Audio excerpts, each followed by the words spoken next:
Going on, everybody? How y'all doing? Welcome to Lapeef Let's Talk. Let me go ahead and introduce the crew. We might have a few people dropping in as well.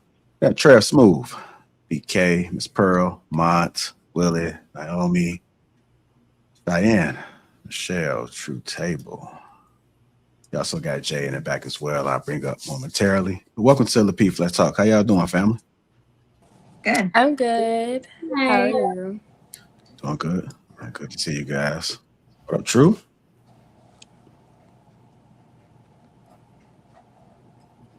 Struggle streaming over there, True? Maybe not. We'll get back to him. Anyhow, let's see who we got in the chat. What's going on? What's good? Fishing and Fit, always the first one. Christopher Matthews. Naomi is in the chat as well. Edward Gilbert. We got R324. Johnny is in the house as well. Our brother Noomsy. What you doing? We got I wish what? Who's that? Is that a troll? Is that a troll, Willie? Trev? That name sound kind of fishy. They've been in the chat before. They Okay. cool. I mean, from what I saw so far, yeah. But the name is definitely trolling though. Okay. Yeah, the name is definitely trolling. Anyhow, man, we got an excellent show here for you guys. I titled it Modern Women Want It All. Modern Women Want It All. So I'm gonna go ahead and play this clip. I got a few clips that's tied into this. They're different clips, so we're gonna get some different scenarios and see how the mindsets of people are on the panel, how they're gonna respond to it. Sound like a plan? Yep. We'll bring it up in a second, True. With that being said, we're gonna go ahead and get into this first clip, which is a married couple and the wife catches his husband sleeping in the car. So let's see what this is about. Here we go. You're sick and worried. And this man is sitting in this car.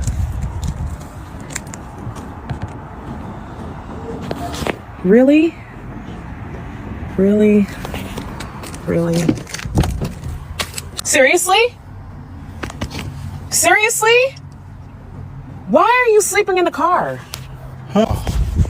Why are you sleeping in the car? I need some rest. So why wouldn't you come inside? Because I can't rest in there. Is your life that terrible that you need to be in the car? Is your life like that difficult? Why don't you come inside? For an hour you've been out here? You've been out here for an hour? It looks like it. I just need to rest. Do you want me to bring you something? I'm peace and quiet. Come inside, baby. No. Come on. No. Just close the door, please. Just close the door. Well, I'm gonna come and sit next to you. No.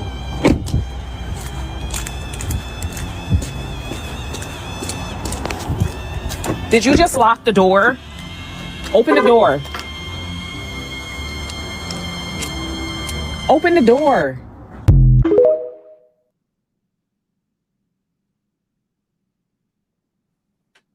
I'm not sure. When I first seen this, and it's a part two to it as well. But I don't understand why people record for one, and then two, I don't know if it was a skit or not. Is this something? Is this a real thing? Do men actually sit in the car? Have y'all ever heard of this? Well, that's definitely a skit. However, this happens in real life. Absolutely. We've talked about it plenty of times where the dude may sit in the car for half hour or longer just so he can kind of mentally prepare himself or just have some space away from whatever that entity is waiting for him inside. And it's tough. People struggle just trying to get peace of mind because some people are so annoying and insufferable that this is a perfect display of it. Even when she knows the man absolutely needs some space away from her, she can't resist the urge to terrorize him further. So it's a real thing. I always see women sitting in a car. I used to see my mom do it, and I used to wonder why she's doing it. She would say it's her office, and I find myself doing it too. And all of my friends, like, we sometimes need the decompression time. I don't really see men do it often, so that's the first time I've seen that. But I think there's like a little bit more deeper rooted issues going on. One, why is his home not safe? Okay, no man should like be left outside. What is the home dynamic? Does he suffer from mental illness? Because if he's saying he just needs rest, he's quiet, is the house chaotic? Like, what's going on? He's getting terrorized. I'll, That's your assumption. Hold on. I'll say it for him. I'll go ahead, Trey. I just wanted to make sure I heard you correctly. Did you say you think that he is suffering from mental illness because he couldn't withstand the terror? I love how you twist my words. Actually, no. I didn't say. I said we don't know. Like, there's something going on. Obviously, yeah, this but is not a skit, right? You threw that out there. We don't know if it could be if this house is chaotic. I can break it down. We don't know for a person to go in the car to sleep, a grown mature adult to go in the car to sleep for an hour to get some rest. Something obviously is going on. So are there a bunch of kids in the house? He can't seem to get any rest. Does she not respect him? No. There's a happy he's not in a titty bar. He's just trying to, he's not. Can I add to that? You can't do it. Go ahead. I actually don't see it as a bad thing at all. Like, it doesn't have to be something where like there's a problem. Like, his house could be peaceful, but I think people have their different ways of decompressing, and maybe that might look like you just, like you might be tired from work and you just want to just chill in the car. Maybe it went from a chill to him dozing off and then he took a nap for an hour. I don't think certain things are that deep. And plus,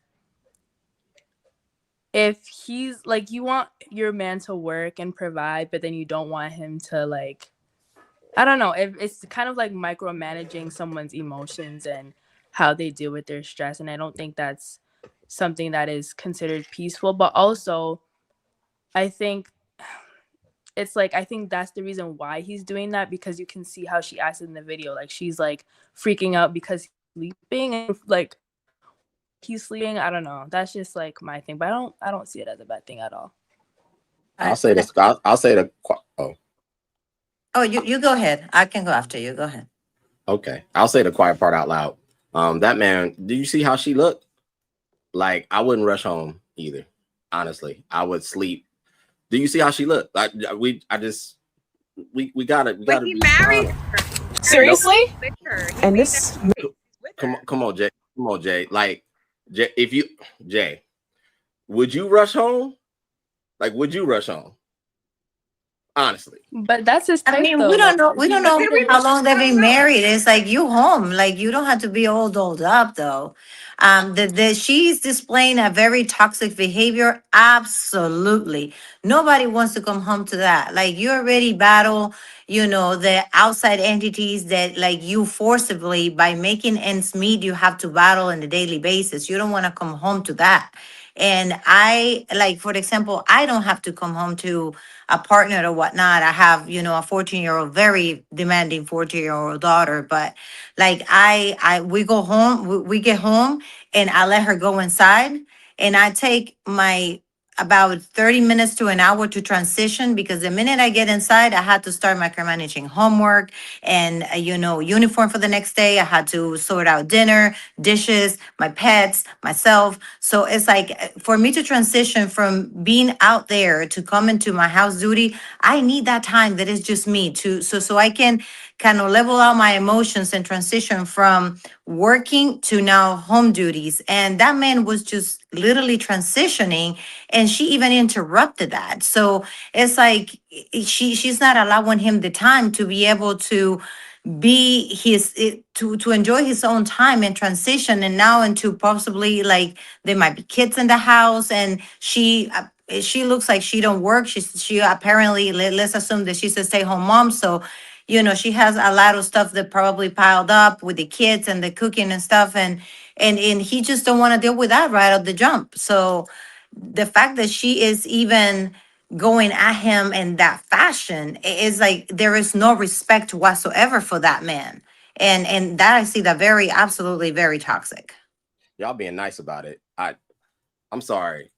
If he's working hard and has to come across town and the wife presents herself in that manner and she has the attitude, there's certain things that most dudes will tolerate if you present well. She presents bad and she got a bad attitude. So you guys being philosophical about it. I looked at her and I'm like, there's no way. I probably wouldn't come home. But I'd true. turn You're down the home though. But true. Come on now. You act like there aren't people that, you know, the average person may say like, whoo, and the person loves them to death. All right. I mean, he's still coming home to her, so obviously there's something about her that he likes. So let's just like, you know. Obviously, I have healthy standards. communication. Yeah, obviously, my standards are entirely too high because if my woman looked that way, first of all, we'd have a serious powwow over it. But yeah, I wouldn't get out the car either. I really wouldn't. I'm busting my butt, and you telling me that my hard work is transitioning into this is the presentation that I get, like that. That's what I caught. Her attitude. Forget that. You came out the house in a robe, and like you ain't put a comb to your hair, like you ain't moisturized. You knew I was coming home. You knew. And this is like early in the morning, so we don't even know. This is going off assumption, but there has to be some healthy communication. Let's talk about that. Like for him to just not even communicate, like I'm home, honey, and this is like, you know, sunshine and flowers, or to go straight in the car, or stay in the car before he even gets out. There's no healthy communication. That man sound defeated. It seems like he already tried them all. He just doesn't want to go inside. He don't even want to, like, because then she's still pushing the envelope. It's just like, okay, I'm going to sit next to you. Obviously, he's in the driver for a reason, woman. Like, he just don't want to go inside. And that's a terrible spot to be in. All right. Go ahead, BK. What do you think about this whole situation? Well, taking it at face value, definitely think it's a skit. But, you know, it speaks to a wider issue of, you know, what everyone kind of brought up where, you know, you come home from the outside world, and I'm a car sitter myself. So I understand like 30 minutes, you know, whatever, especially when I was working in an office. So, yeah, I do totally understand. She came out abrasive. You've been out here for an hour. You know, what are you doing? And then she tried to soften up her tone after she realized he's just, you know, he's tired. He like, I can't get any peace and quiet. I'm assuming it's her. Like, you know, we didn't, no mention of children or everything or anything, you know, in a video. So for me, it's just like, I hate being nagged. Me personally, like I've gotten into it with my mother. Like, yo, when you come in this door, can we just give it a good 5 minutes before you start going off, please? Like, no one wants to hear all that. So I definitely understand the sentiment of just wanting to chill and, you know, decompress and then get to it. I will offer a flip side though. So, you know, if she's a stay-at-home mother and like she actually has kids in the house, and I know a number of stay-at-home moms, there is that tricky transition from being off of work as a stay-at-home mom, right? And the other parent stepping in and parenting once they get home. And so I know a number of people who worked out a good transition period. Like, okay, take your half an hour, then you take the baby, and I'll take my half an hour, my hour, you know, since I've been full-time mothering, parenting. And if they're a good stay-at-home mom, you know, it's a lot of things that they're likely doing during the day. So I do think like communication, but there's a way to properly communicate without nagging somebody. And she was a nag. And I would have locked the door on her too. Yeah, me too. Go, like, leave me alone. So, Go ahead, Miss Pearl.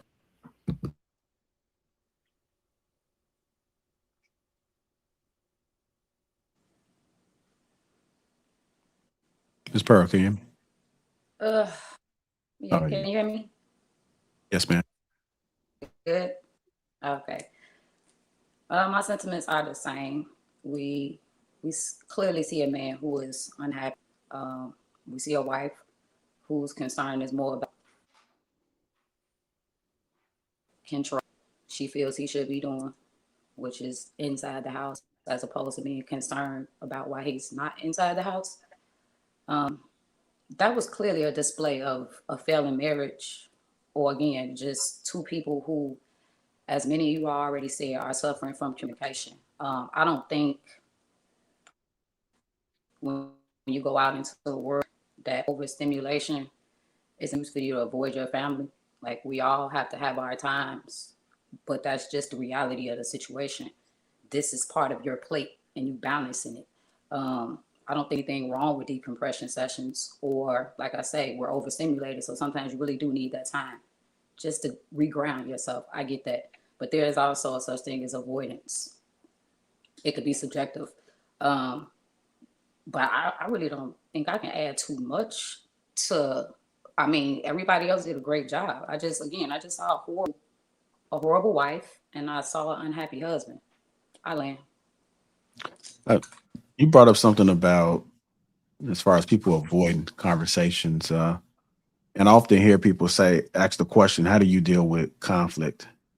And a lot of people will say what other person want to hear, and they'll say something like along the lines of, "Well, if you need some space, I'll give you some space." Do you guys agree with giving space, or would you like to have that conversation? I personally believe that it's very healthy to request a space so you can regroup your thoughts instead of being reactive. When I was in a marriage, I would definitely allow that time, and then we would circle back, whether it was a few hours later or the next day or even 2 days. But we will communicate that, and we will say, "Hey, you know what? I think I'm too hot about this topic. Let's give it a rest, and we will circle back. Let's talk about tomorrow after dinner or something like that." We will set a time that we can come back to it. It was not swept under the rug. But yeah, it was the best way to handle difficult conversations. So I kind of like have the same type of thing of what she's saying, but I also think not every single problem needs to be talked about like afterwards. I don't know, because I've been in relationships where like that was the thing, like, okay, let's talk about it later. But I'm like, if it could be solved now, like, we don't really have to prolong it, because like what, tomorrow's probably gonna have their own issues, and then what, you're gonna like try to remember every single problem. Like, it's just like, to me, it's like a bit too much to like think about. So if it's like big problems, then sure, like we can like, and if the emotions are high, then we can like wait and chill and then come back to it later. But if it's like something that's like takes 2 seconds to talk about, we can talk about it. I don't think it needs to be dwelled upon. But yeah. I think it really depends on what you guys communicate with first, because going into something, you have to know some people may be more emotional and some people may be more passive, and I think it's important to be able to get those, like, your communication styles out of the way early on, so this way you don't have these issues. Because if you don't address something, right, it builds up, all these little small things build up to bigger issues, and then a person, and I'll say a person, like a lot of times women have a level of resentment because they feel like they're not being seen, and the way they're being seen, the way they want to be seen is kind of emotional. So I'm all for saying, hey, listen, this is one of those times where, let's just give ourselves some time. I think I've seen, I have a friend of mine who, her and her husband, they have been very successful with communication because they address to each other. There's like this word that they use, and that means, okay, this is like my time where you're not going to get through to me. So when emotions are high, you really can't reason with a person or even have that kind of commonality. That's all. Let me go ahead and get Willie in this conversation. Now, Trey, you want to? No, I thought that was Trey. Go ahead, Willie. What are you thinking so far about what was said with the clip and as well as the panel, as far as giving I think, the space? as far as the clip goes, I mean, that's that man's fault for not setting the tone in his home. Anytime a man's willing to, he tolerates that, that's why he has to go sit in his car. So if he set the tone in his house and he led his household, his wife would know better than conduct herself that way. And if he was the kind of guy that required her to comport herself in a different manner, then she would. But to True's point, nobody wants to come home to that. Like, that's the worst thing a man who's been outside slaying dragons and fighting crime and shit, a modern black ass Batman, if you will, he doesn't want to come home to shit like that. Like, there's no way I want to come home to that. Like, because what's weird is that, when she's out in town, she puts her best face on. But when he comes home to this shit. And then the second thing that bothered me was how she woke him up. Like, who in the fuck wants to be dead sleep and then be woke up by somebody nagging and shit in a fucking purple teddy bear costume? Like, I don't understand, like, why she thought this was okay. And, like, just look at her face. There's no concern. There's no compassion. It's just straight, like, aggression. Like, one of the problems I have with a lot of women in relationships is when it comes to their men, they don't lead with curiosity. They lead with their emotional needs. Like, they need to understand. They need to find out why. And she's just a example of everything, a lot of things that men find wrong with women. And, for his responsibility, again, you're the man. You set the tone. So if that's what you're willing to accept, there's no way that I'm paying all the bills or half the bills or 75% of the bills in a home that I have to sit in the parking lot or my driveway to get peace in. That's crazy. Like, I will remove you from the home before I allow that to happen. So there's that. And then for what everybody said, it's the standard responses. Women trying to understand another woman's bad behavior because, it's just encoded in their DNA. And then a couple people making, well, what about if this, and then someone brought up the housewife part or the stay-at-home mom part, is that's a real hard fucking job. And it's not. Like, compared to what she's doing, compared to what he's doing, that he can provide her that opportunity, that's your job. That's your role in a relationship. So you don't get credit for doing your job. So these conversations, there's only two paths they can take, and they took the same path we think they usually do. You about to say something, Shayan? It's so hard to hide it on my face. I would say, sorry, can you hear me now? Okay. I actually kind of disagree with what you said a while ago about, like, it's just your job and, like, shouldn't get credit for doing your job. I think it's really important to show appreciation, and also, like, taking care of the kids and, like, all the house duties is still a very important job, and it's still a lot of work. Like, if someone is doing, like, the bare minimum, then I mean, cool, you can argue that, but the role of a mother it's a very hard job. I'm not a mother, but being a child of a mother that didn't do the bare minimum, I can see that it did take a lot of work, putting your kids in extracurricular activities, tending to your children every hour of the day, just doing, like, different things that isn't the bare minimum, that is very much hard work. So I think, especially in a household, that should be appreciated, and it's still hard work. So that's what I would say. It kind of, like, hit too close to home when he said that, that it's not hard to run a household. It's easier to say than done. Somebody that has not run a household, like, completely, like, a tight home, like, in my case, I had 4 children. I work outside the house, and I also taking care of my husband in my house. It was a lot of work because I woke up before anybody else did, and I went to bed after everybody else did. And you have to keep up with the meals, the cleanliness, the clothing, whatever is missing from the groceries or whatever. As my husband, the only duty he had, it was just to go to work and come home. I had to do all the work before and after everybody. So it was a lot of work for me. That I chose to do that, absolutely. That I took pride on doing it, you must believe that. But it is a lot of work, and it's nice when somebody notices and says, "Hey, mama, the house smells good," or "Hey, dinner was awesome," or "You know what? Let's order pizza tonight so you can just watch your, trash TV or whatnot." That didn't happen very often because, it's just the rhythm that we acquire. But it is a lot of work. So to get discredit on that part, it's kind of like a little hard to, hard pill to swallow per se. The, Michelle, the unfortunate oh, part is I didn't discredit anything. What I did is I just gave it a different amount of credit than you see value in. If what you did was so hard, then why didn't you just let your husband stay home and do it? Then you go to work. You have that option. So, and then when we have No, we did not. when we have you definitely have the option. You just chose. He not was to. in the military, so no, I did not have that That's choice. even worse. So again, you still could have worked because I did work. as a retired veteran. You definitely could work, and the raising of children is not difficult. You guys, this is what women do in these conversations. You guys tend to, and generally speaking, extrapolate to the power of everything.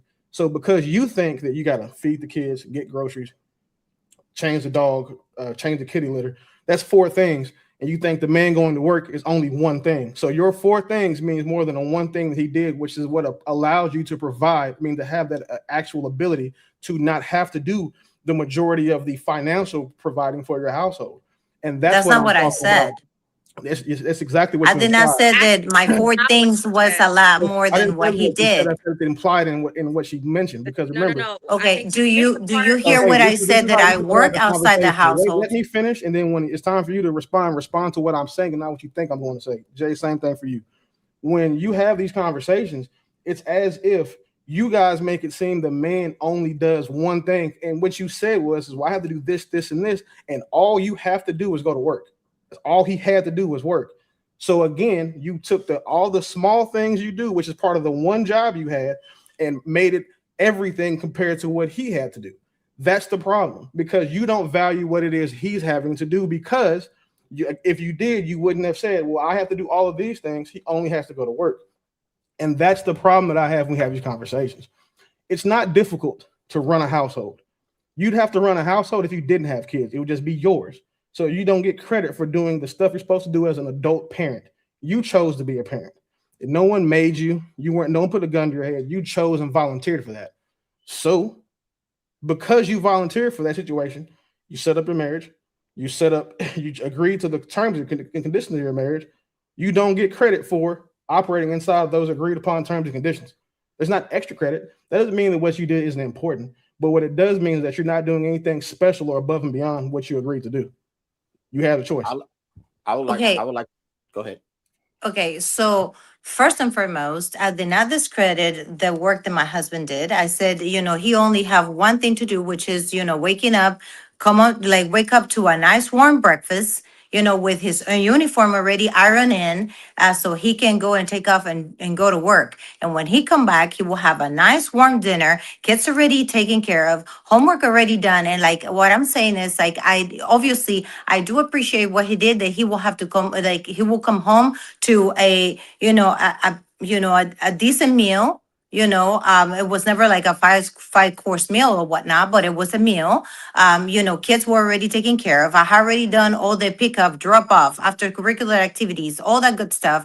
So he will have to just come home and worry about what was in the table for him already warm, like eating his dinner, unwind and watch TV, and then go to bed because, he has to work the next day. By the time he hits to bed, I have to worry about the cleaning up the kitchen, prepping up lunch boxes, his lunch for the next day so he can just grab and go. I did appreciate my husband, and that's what I did, everything I did. What I'm saying is that it's a hard work to take care of a household, work outside the household, because let's not forget, I also work outside the house, and I took care of my house and my 4 children and my husband. So it is a hard work. You said it's easy because probably you have never done it yourself, and it's easy a lot to said than done. That's all I'm saying. Unfortunately, there's nothing speculative or conjecture based on what I've said. I have my kids, and I've been running a household of my own for 10 years, and it's not difficult, especially when you enjoy doing it. And with all the other things you mentioned, again, congratulations for being an adult. That's what you're supposed to do. You agreed to that outcome in that situation with your husband. So you can't say that. Well, I'm not denying that. And I said I probably did that. Argument against it. You've done it 3 times now. All he had to do was go to work, as if being in the military is easy. And again, I think the only veteran up here, I can tell you, I'm sorry, my bad, True. I forgot, bro. What you being a dependent is not hard. That is one of the easiest jobs a woman will ever have in life, is being a dependent on someone in the military. Your housing is provided for you unless you live off base. You get money for food, you get money for housing, and you have a set budget that you know is going to work in.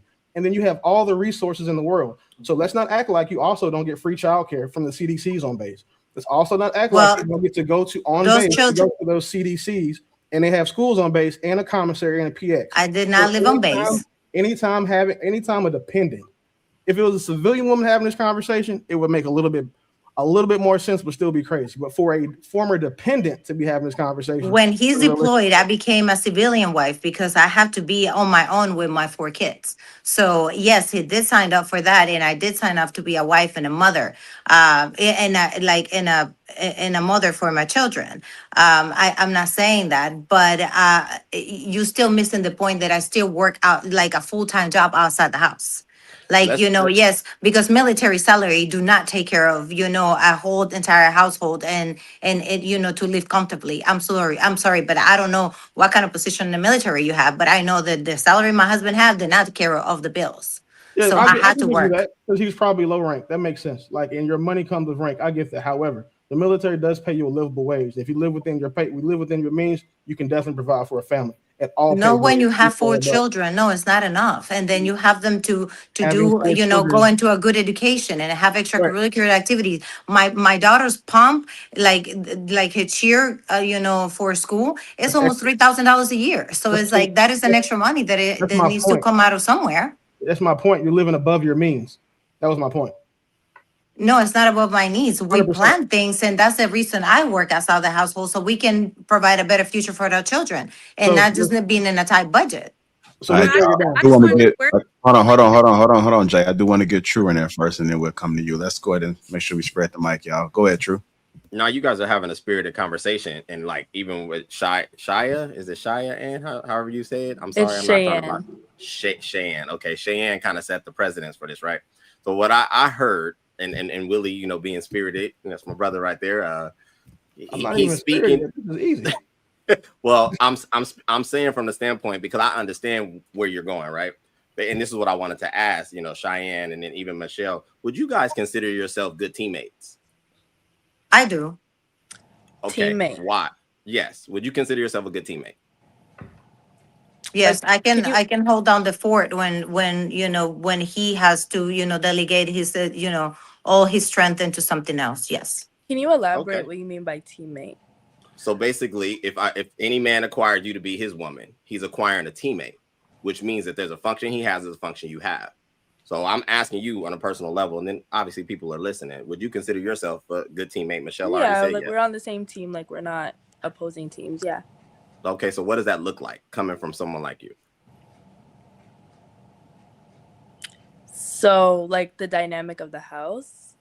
Just period, your relationship. If you're on a team, this means that you have a job. This means you have a function. Also, he has a function. So you said you're a good teammate. What does that look like in your opinion? Yeah, so I think that on a team there's hierarchy. That's just like me. Nobody has to agree with what I'm saying, but this is just like for my belief. Even if like you're on a team, like there's still things that people are supposed to do within a team. So if it's like if I was married, then he would be like leader. He would make the ultimate decision. Not to say that he isn't supposed to help. She breaking up a little bit. I'm sorry if you're talking, but okay, I'll take that. Basically, if I think I know where it really is going with it, the thing about relationship from a male's perspective is that we understand that we have to function on this team, right? And what you often hear, now?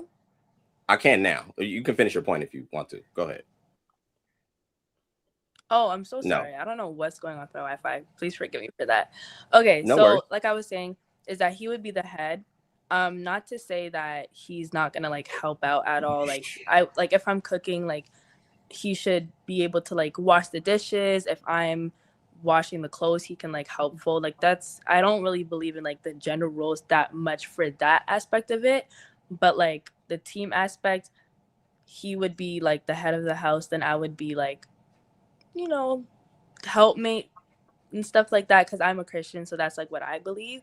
But like we are still working together, and like it's not like he's like, I guess, trying to make it seem like still respecting me as his wife, because like my opinions still do matter in the household, but like that's just like what I would see as the team. Like we are a team, but there's still like duties and stuff like that. Okay, so taking it back to communication, because that's what the clip kind of incited from the ladies' perspective. What I often find is a lot of women really don't know what a teammate looks like, especially in a relationship. And this is where it kind of unfolds. To Michelle's point, her situation is different. Military, so I would kind of put that to the side. Basically, most women are not in, military spouses or whatever. But what you typically find hearing from women when they talk about relationship dynamics, they have no idea what it is to be a teammate. They're actually terrible at being a teammate because in their mind, they know what he's supposed to do. But when you often ask women, well, what exactly are you supposed to do on this team? Because the relationship is a team. And you often find that they kind of don't know and have a clear depiction, which they should know.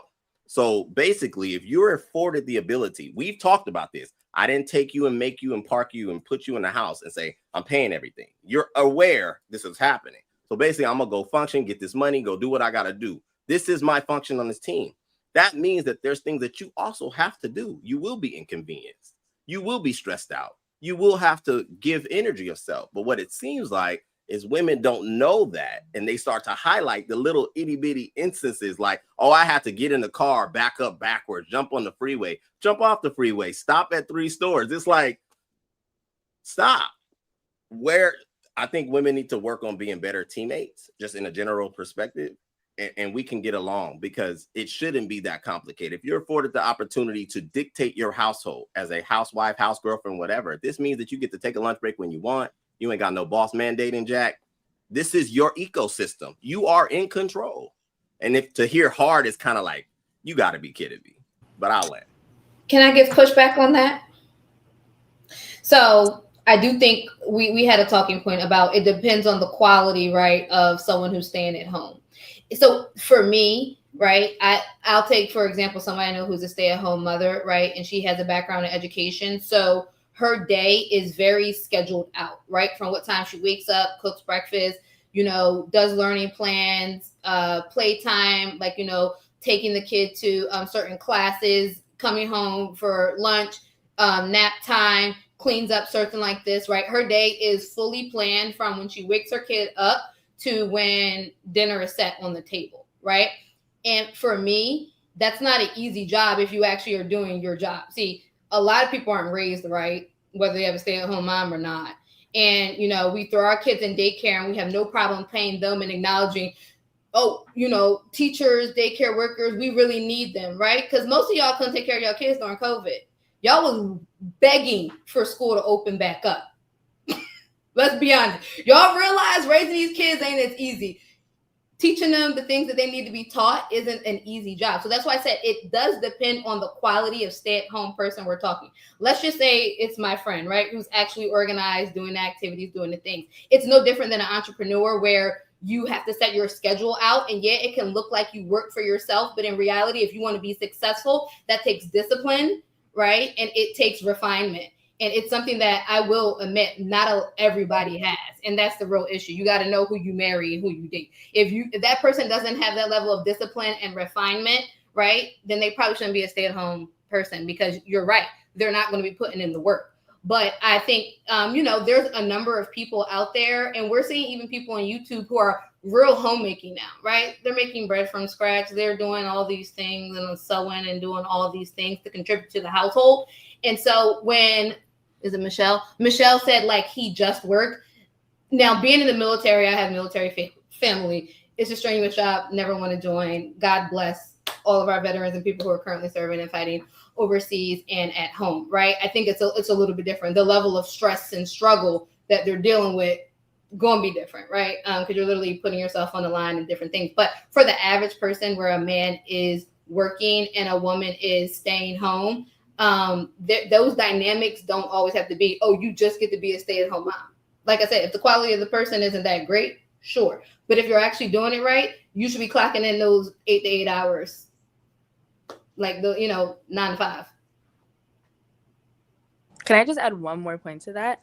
That's the reason why I said, and what she's saying, that is true. Like, people are doing that. Do I think it's the majority of people? No.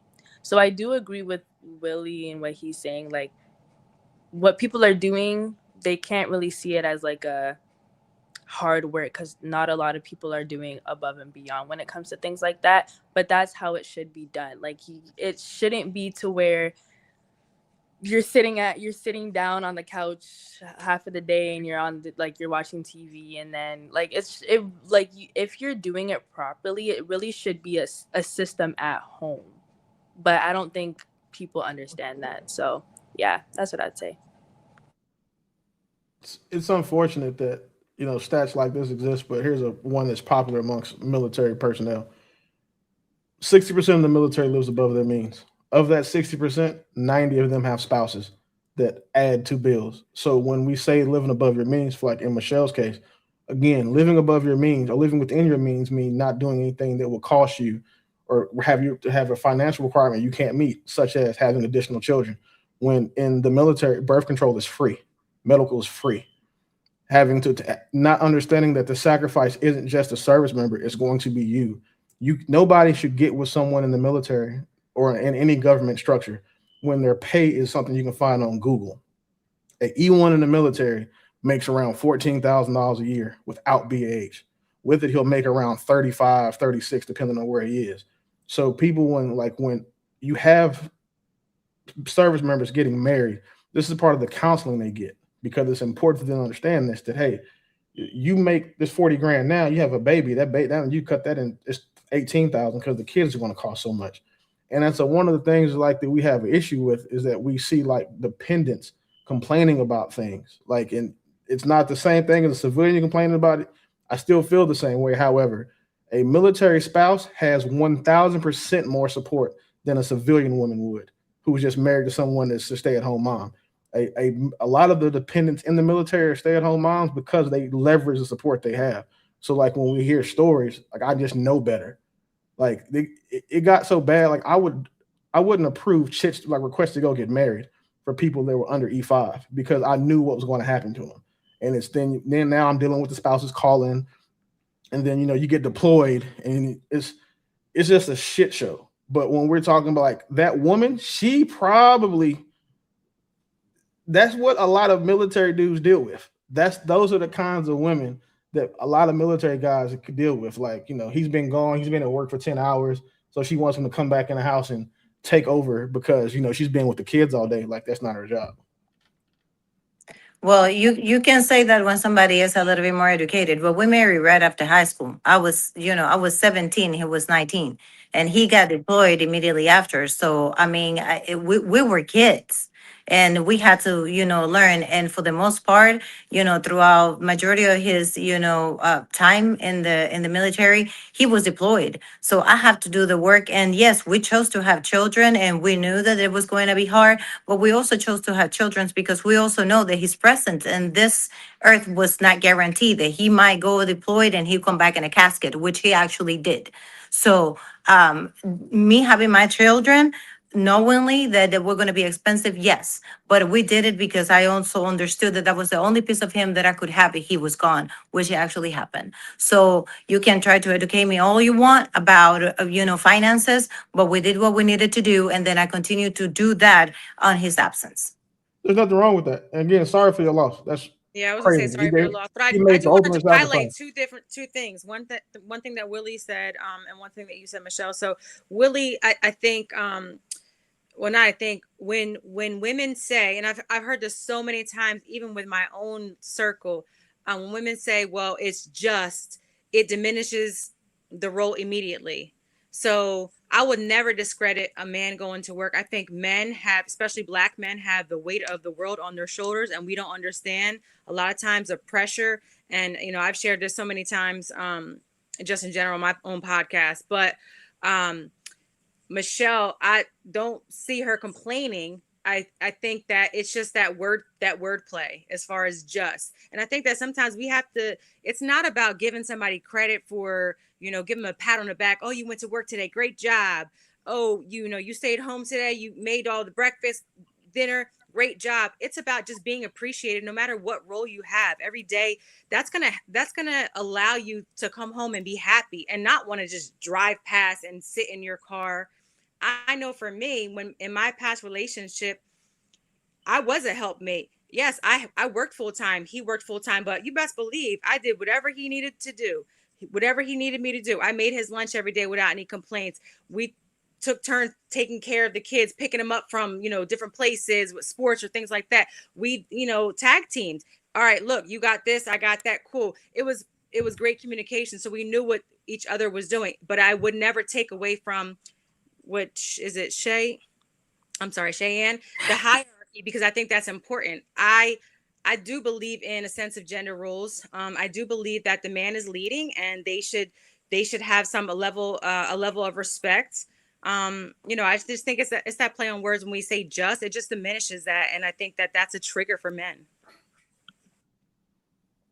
Well, I mean, I don't think it's a trigger, but it's words have meanings. So if you say it just, you devalue whatever it is you're talking about. And again, the worst that she had, the worst experience a dependent can have. However, that doesn't change the fact that, again, what happened before was things that, again, we tell military members about living outside of their means. Like, the unfortunate part is when you do lose a spouse, you get a big check at the back end of that too. So it does help. No, not really. No, sir. I don't know. Until you die, you have a, significant other on the other end. It's not, it doesn't compensate the loss of income for one time, payment for the loss of your lifetime partner. Yeah, It's not a huge chunk of change. I'm sorry. But unless you have a separate life insurance, unless you have a separate life insurance, it will not compensate the loss of income. No, it's not. SGLI is $400,000 for every service member. So, I mean, unless it's changed in the past 30 days. But again, you do get compensated for that. But also, And with today's economy, how long did that carry you? depends on how financially literate the person is. I'm sorry, you said $400,000 for that's forever. Yeah. So if someone's making $100,000 a year, that covers for 4 years. Technically, yeah. And then you also get a lot of other benefits. You can still qualify for disability and Social Security for that spouse. You just have to know to apply for so it. You still get Social Security on top of that $100,000. And you go to school for free in most states. Okay. Excuse me, the kids will go to school for free. So there's a lot of benefits for the military that a lot of people may not know about. Again, right. Okay. Damn it. There might be something, I'm not sure if you do know about some of the resources, but maybe y'all can kind of connect in the back to try to make that happen if so. And also too, you got to keep in mind some of the things that men just don't tell you that they're going through.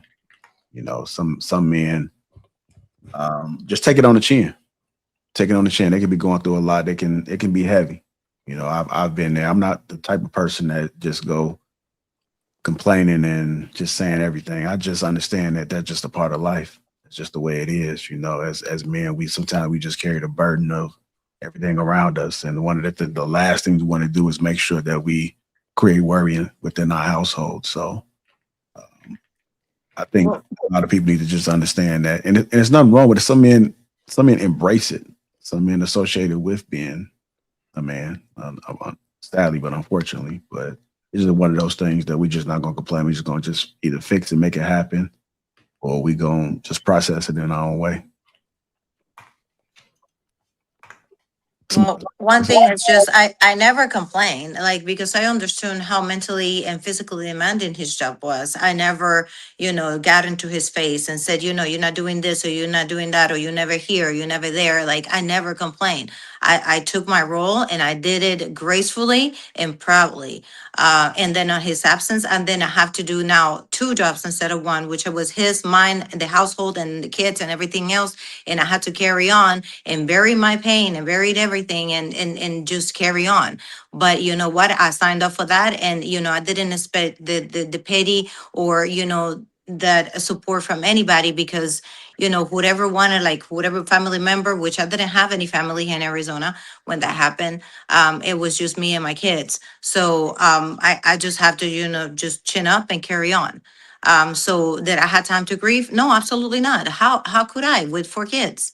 And then now, the whole solid responsibility. So I'm not saying that I was complaining or that his job was just a job. I'm saying that his focus was only mainly on what he needed to do. But my duties were spread all across the board. That was all I was trying to say. Okay. Real quick, Michelle,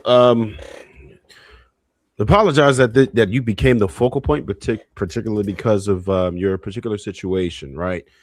But the point that me and the other gentleman on the panel were trying to illustrate was just as a standalone, a homemaker is an easy ass job, right? You're not doing what our grandmothers have done, where they had washboards and like doing real chores. Like you have automatic dishwashers. You're washing clothes means you throw it in the machine and walk away. Like cooking doesn't take me ever more than like an hour and a half, unless I'm doing like ribs or something. I'm like, what we doing?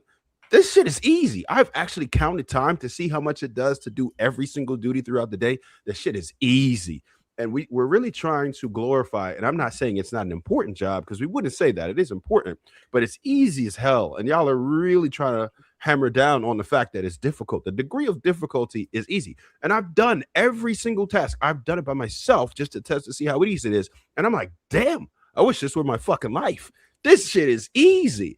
Every single bit of it, easy. I can do every single thing that y'all do in a day in like 2 hours. It got so boring that I started to multitask because one task was just too easy for me to do. Easy. So that's all we're trying to say. It's easy. It's a privilege to be able to be a homemaker. A privilege. Nowadays it is absolutely definitely a privilege, but let's just be realistic right now. With today's economy, there are very few far in between that they can be homemakers. Most of the the couples now, they are two household incomes, and they have to do the work outside the house, and they have to come home and take care of the household, the husband and the kids. No, we Because get if the that. job was so easy, Before you how even come do there that, are more single mothers than we're there are not trying single to say parents, single we're not trying dads? to say that you're conflating something else, right? Whereas you're trying to add different things on it. We were talking about Cheyenne's point that she tried to refute what Willie was saying by saying that being a homemaker is harder than it actually is. That's the only thing that we were trying to refute. We understand that if you're working in addition to it and you got other shit going on, that's completely different. But what we're saying is that a homemaker's job is a luxury and it's easy as hell. It That's is. it in a nutshell. I'm sorry, Trev. Do you taking care of kids during that time? Yes, easily. 2. Nothing. I watched my mother take care of 6. I watched my grandmother take care of 11. Shit easy. Women now today are weak. That's what's happening. And lazy. That's what it really is. That's what it really boils down to. Life has become so posh for us, particularly in the West, that you have tried to make it seem like it's hard, but it's really not. And there's nothing that any woman could convince me to make me believe that it's any harder than it really is. I think I it's think only it's hard when it's not different what you want to be than doing. That's when I think only time I see people complaining about kids, like the point that she made about people don't know what to do for COVID. Those are just shitty parents. But I don't think that's the majority of parents. I think that it's a minority of parents that are just shitty, that don't like their kids or don't like being parents, who are like, oh shit, I can't wait for like the type of people who work from home but then still take their like kids to daycare, or the types of stay-at-home moms who still take their kids to daycare. Like it's a mindset for them. It's hard because they don't enjoy doing it. It's hard because it's not them doing whatever it is they want to do. But nothing about being a homemaker is difficult, especially in 2026. I think it's different than like what Trev was saying. He watched his grandma. You said your aunt or something, but basically the woman of No, your family. she had 11 children, and my mother had 6, I think and it's didn't different complain than and worked. okay. I think it's different to like see something versus like actually doing it. So I'm not But I did it saying too. okay, like Everything, and 11 I know children how it works. with No, I 11 didn't have children. to. Who's having 11 children right now? The birth rate is like 1.5, 1.6, I'm right? just So I'm just saying like to Will's point as well. Like if you naturally like something and you're doing it because you want to do it, it can be seen as not difficult, but it still doesn't take away from it being hard work. I think when people think of like hard work, they think you have to be like on your knees and your back, you're breaking your back to do. It's not about that. It's still, even if it's just like emotionally, like all the different aspects, it still takes hard work to do. So in Yeah. other words, you're What I'm saying that women don't enjoy it, right? They don't enjoy taking care of the home anymore, and that's why it seems difficult. That's what you're saying, Maybe right? that could be the case. Yeah, that could be Because the it's what case. not I would what I actually not hope hard. You can't generalize. convince I me would of not it. generalize Theoretically because the I case. do what enjoy like taking care of my household. Like I we're take not pride. My children are a reflection of me. So for them to be out there well fed and presentable and have good manners and good education, like that is a representation of, you know, me. So yeah, I do take pride and I do it, you know, gladly. Like I enjoy it. So I don't shout know. out I cannot. shout out to you, Michelle. But that it just seems like, and this is a consensus I kind of gather. It seems like when we're talking about work in any capacity, men just enjoy functioning and working, where women don't. Because even on the other side of you guys actually working, void of not being a house, you know, mother or girlfriend or whatever it may be, women are complaining about actually working, the thing that they actually beg to do, to facilitate a job and get It paid could be for a it, mind you. generational thing too. I mean, I'm kind of old fashioned. Like I was born in '77, so I have some years on me now. So maybe the time that I was raised is completely different than what it is now. But And that may be true. I'm just trying to draw a divide here. Is that basically we got two men on the panel who's admitted to facilitating similar duties inside of the household, and they also have facilitated some level of career path, where most of the women have done probably one or the other or both. Not you guys, but people in just in the sphere of these topics, and they still complain. The mindset may be what it is. It just seems like anything that facilitates effort that is outside of what women want to do, they're going to complain about it, and it exacerbated to make it seem like it's really that bad. Because I've never heard any woman complain about going to shop, and shopping is actually very taskful if you do that mess actively. I hate You know, shopping. I'm just saying. Bless the Lord for Amazon because I don't have to leave my house. Like that is just not. Hey, Right, true. but that goes to show you like the mentality of like, okay, they're enjoying shopping, so they're not seeing it as hard work, but it's still That's his point. mentally hard work to shop, but they're not seeing it in that way because they enjoy it. But with what you were saying about, okay, like in today's era, I guess you can say, lack of better words, they're not seeing raising a family to be like a great Enjoyable. thing, enjoyable, right? So they're gonna see it as hard work, but it's Like like, you know what I mean? It's still like when with my point, but I'm not taking away from your guys' when point. have you ever seen somebody complain about something they enjoy doing? It doesn't happen. How often do you see women complaining about having kids? Thank you. The defense rests. Go ahead, Pearl, like you wanted to respond to True.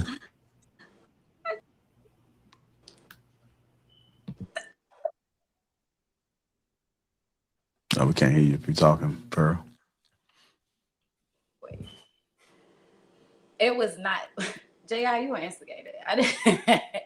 I ain't had no smoke. Let me try to play devil advocate a little bit. Let me see. I think what the men are saying is that they don't notice a lot of women complain about the jobs that they go to work because they get paid for those. They'll suck up and be like, man, it's my job. I just got to do it, right? But on the other end, when it comes to like running a household, you'll complain about that not getting paid for it. And I think some want like some overcompensation to be going on. I think that's what they're saying. Like, we're not giving you in for something that you signed up for. In their mind, they see you mothering your children, you rearing them. That's a natural instinct. Like, that's what you should be doing anyway. Like, I'm not coming in and rolling out the red carpet for that. Trust me, I get that. I'm a mama 3, but I'm also a teacher. I've been a teacher for 20 years. Let me tell you something. It's not that it's difficult. It becomes difficult when you don't have the resources, when you don't have that team member, that partnership, you don't have that structure, you don't have that organization, you don't have the finances. That's when it becomes hard. When you got money, you got a nice clean house, you got resources, you can take your kids where you want, you have the money to pay for it. Everything is easier because the money allows you the power to take care of your business, not just sufficiently, exponentially. It allows you to do it as much as you want to, right? You control your variables and your factors. But when you don't have money and you have kids and then you have responsibility and then they have extra needs, things become frustrated. Like, I remember my dad when I was coming up, this is just one situation. And it wasn't all the time, but it was like if he had a set amount of money he did for his career, right? And I had like a cheerleading, or my brother had football, or he wanted the new Jordans. It's not that he used to be frustrated with being a dad. It was not being able to provide adequately to do everything that he wanted to do. Mother's not hard for me. Just like teaching is not hard for me. But if I go inside a classroom with 30 kids, no lesson plans, no resources, they ain't got no books, they ain't got no pencils, they ain't no pens, right? The job becomes harder without those resources. So again, I'm sitting up here saying, I don't feel like it's easy when you don't have the resources. But when you have those resources, when you have a man that is solid and standing with you, and you all have a firm foundation, and you, again, you know what you signed up for, right? And you that productive team member, it's not as hard as we think it is. I think sometimes you're just not getting what you want the way you want it, and you being a big baby and you crying. But I'm gonna land my plane as it could be subjective. I ain't trying to be all night with it. I land. You kind of added to the point. Like, a lot of people have kids they can't afford, and then get frustrated because they can't provide the things they want to for children. Like, again, kids are bills, and you know how much money you make. You know, if you make $50,000 a year, you shouldn't have 10 kids.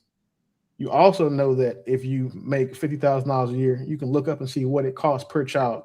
A child on average adds $13,000 to $14,000 to what your yearly expenditures are going to be. So if you make $50,000 and you add 10 kids, that's $120,000. Now you're at a $72,000 deficit. Like, people have kids they can't afford, which is, I would also say, why so many women don't enjoy being mothers. So many people complain about having to be parents, or they want so much credit for doing the bare minimum of being a parent, which is something they volunteered for. Unless, nobody here has had a gun put to their head and said, hey, have 15 kids. Nobody has. Or nobody had a gun put to their head to have one kid. But people are having children they can't afford, and then expecting to be praised for making ends meet, or for being a parent, or getting stuff for their kids, or providing for them. Like, that comes with it. All right, let me play the second part of this clip. I don't disagree. I agree. All right. Up for what? You need to leave. I need you gone. Like, you gotta go. Can we revisit this after the holidays? No. Today. We're not doing that after holidays and prolonging this whole process. No. So you're gonna ruin the holidays for everyone, for the kids, for the holidays my family. Wasn't on your mind when you did what you did. Like, we're not doing this. This is cyclical. There's a cycle with you, Okay, but what? Okay, so your birthday, I was planning something real big. That's and fine. now That's my birthday. I don't need anything. Can we No, that's 7-8 months out. No. So there is no reconciliation right now? No. There's always a reconciliation. There's always a reclamation. There's always a recycle. We're not. No. You gotta go. Are you really doing this right now? Are you doing that right now on the camera? I've been trying. I've done everything that you asked me to do. You're being real studio right now. You gotta go.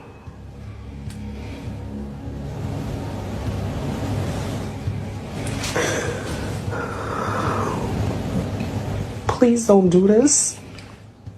Like, the holidays are coming, the kids Don't put this on me. Like, let's not do this. Don't put it on me. You know, Be I've been accountable. going through so much. No, you've been putting yourself in so much. Please, these are your actions. Don't do this. We can fix this. There's no fixing. You gotta go. Oh my God. You gotta go. Like, this is not happening right now. It has to I happen can't right lose now. you. It's already lost. It's already lost. I've given you the opportunity to correct the things that you've needed to correct in this And they've been relationship. corrected without And I feel like repeat, it's not since being we're on the R reciprocated for words. me. I feel like I've given you all the opportunity to do what needs to be done, and you reciprocated and not don't give me the repeated. same space to get the things done that I need to fix. I know I can fix it. Please. You need to rectify with yourself.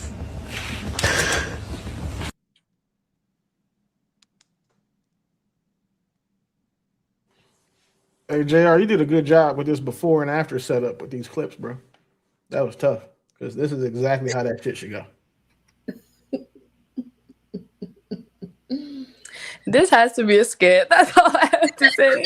The acting is You know what? I saw that clip before with a different headline, like she cheated or something. That's what That's where I saw it too. That's the Right. one I saw. And then in the comments, somebody explained that she didn't cheat. She was just emotionally cheating and was talking about him to another guy that she worked with. Which again, she may as well suck his dick at that point. But yeah, the outcome is the same. But this happens in real life. Like this is real life. Like so. 100%. Yep. I don't have an issue with it, but how do y'all cry like that? Like I've always wondered how women do the fake cry thing where you even get the sniffles. Crocodile tears. Like it wasn't even no tears that fell though. Like nothing. Why is she begging? She's a bad actress. If somebody don't want me, I don't want to be there. She's about to be homeless. That's why. But like it almost gives you the vibe like she's mooching off of him or something, because for him to be able to say like, you know, like go basically like this is my house, you need to leave. It's almost like she's like mooching off of him or something. I don't know. And then the fact that she said, "Can we revisit this after the holidays?" That nigga said, "This is 7-8 months. But this is May." And he's talking about, "Can we revisit this after the holidays?" She got mental health issues because she's like not even listening. She didn't want to hear what he's saying. Like, yeah, I was planning this for your birthday. It's like bitch, are you not listening? Sorry. Oh man, that man said for my birthday, I want your ass gone. For your birthday, I want to see a U-Haul outside.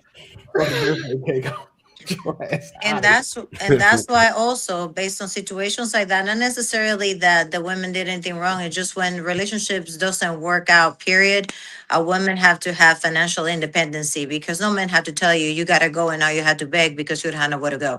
You can just gladly pack your bags and go because you have yourself. Agreed.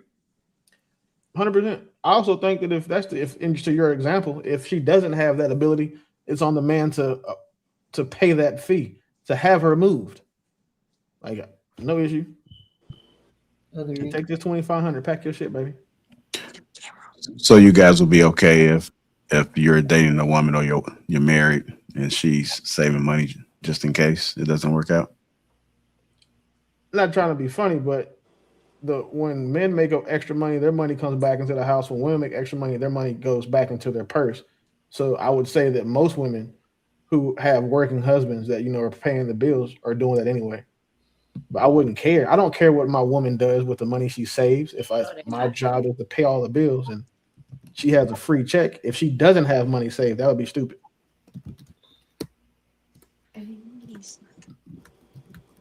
So you think it's insecurity when men complain about they that? don't save, because that's why a lot of them end up staying in the situations because they don't have any financial way out. Like they're not saving, they're not financially literate at this point. They're not taking that money. Maybe a small percentage of women, but majority of them are just taking money and spending it. They don't have some rainy stash fund.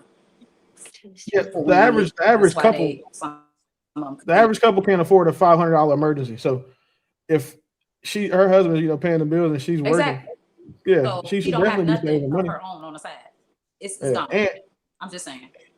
And I'll throw the ladies a bone. When they get divorced, that man should not try to come after her savings. I think it's the source of the income.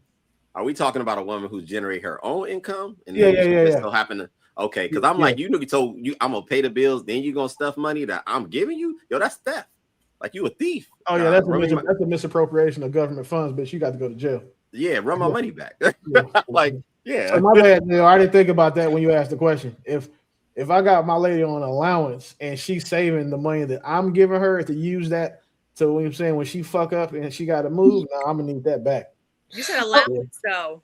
So are you saying This is I'm giving this. Here's some spending money. It's different. Jay. So Oh Lord. I did No, say but I'm allowance. saying That's I fair. wouldn't do that. I wouldn't do that. But what I'm saying is, you giving somebody allowance, right? And she I just said that. I piling up said her allowance. bank You're right.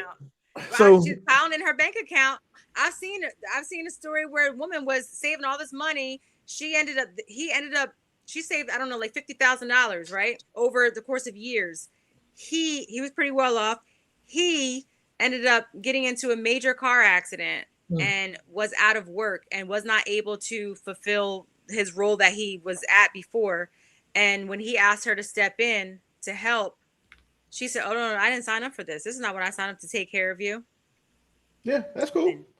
So fellas, this is what you do. Instead of giving your I woman might hire money, somebody for her. you give her ass a credit card. You put her on your Amex and just say, baby, swipe this one for whatever you need. This is what you do. You're not putting money in her hand. You're giving her access. And then and most of them aren't going to think about it this way. But you're like, listen, this Amex got $100,000 on it. Like, baby, just swipe. Like, don't go crazy. Anything above 1,000, text me first or whatever it is. But that's how you can avoid that, fella. So you're not paying for your own. You're not paying your woman's lawyer retainer when she tries to take your money when she leaves. I like that idea. Anybody in the comments got the Amex and give me a cap? I'm good. Won't work now because I got my own. So you can actually Venmo from Amex now, so that method is no longer valid. There's a limit to how much you can Venmo, and you can also block transactions inside your Amex portal. So yeah, that's not an issue either. There's always a solution for every problem. But okay, question. What would even lead to that situation? So we don't get clearly. He just said you messed up, right? You gotta go. She was trying to make it to the holidays, whatever that. But it's like 8 months later. What would we assume the situation is, or what would be a situation for a man for y'all to get to that point? Cheating. Let's say outside of infidelity. Having me sit outside of my fucking driveway. That's when the conversation. Yeah, not peace, not having peace in the household is a lot worse than cheating. Because this is the house you put your heart, earn money in it, and you cannot even come home to. Yeah, no, we're not doing that. Let's see. The thing is, though, right? I didn't hear frustration in his voice. That's what I was about to say. I didn't hear frustration in his voice. I felt he was calm, cool, and collected. Done. So I would think that would lead to her doing more so something like, some outside dick, because at that point for guys, we can't be emotional about it. We just know that you've been corrupted now. Somebody else has been inside you and we don't want you anymore. So you have to go. There's no more emotion to it. If he had been like fed up about, not having peace and not being appreciated, all of that shit that happens in those situations, I think there would have been a lot more emotion in his voice or in that argument or conversation that he was having. I had to agree. He was she was gaslighting him a little bit, not a little bit, a lot. Like when she was mentioning how she had things planned in the future and also, this can't be worked out, and then he's like, well, as if it hasn't been going on for a long time and things like that. And then even when the crying that we mentioned, but yeah, no, that does happen more than what a lot of people think, but it's a lot of women are willing to change when it's too late, and I think that's a big problem in my opinion. There's not enough women that get broken up with, so they don't really be knowing the difference. I encourage men to actually make it a common practice. You got to get at least 3 under your belt to call yourself a solid man. Kick them to the curb, get your practice in, get your average up. Just saying.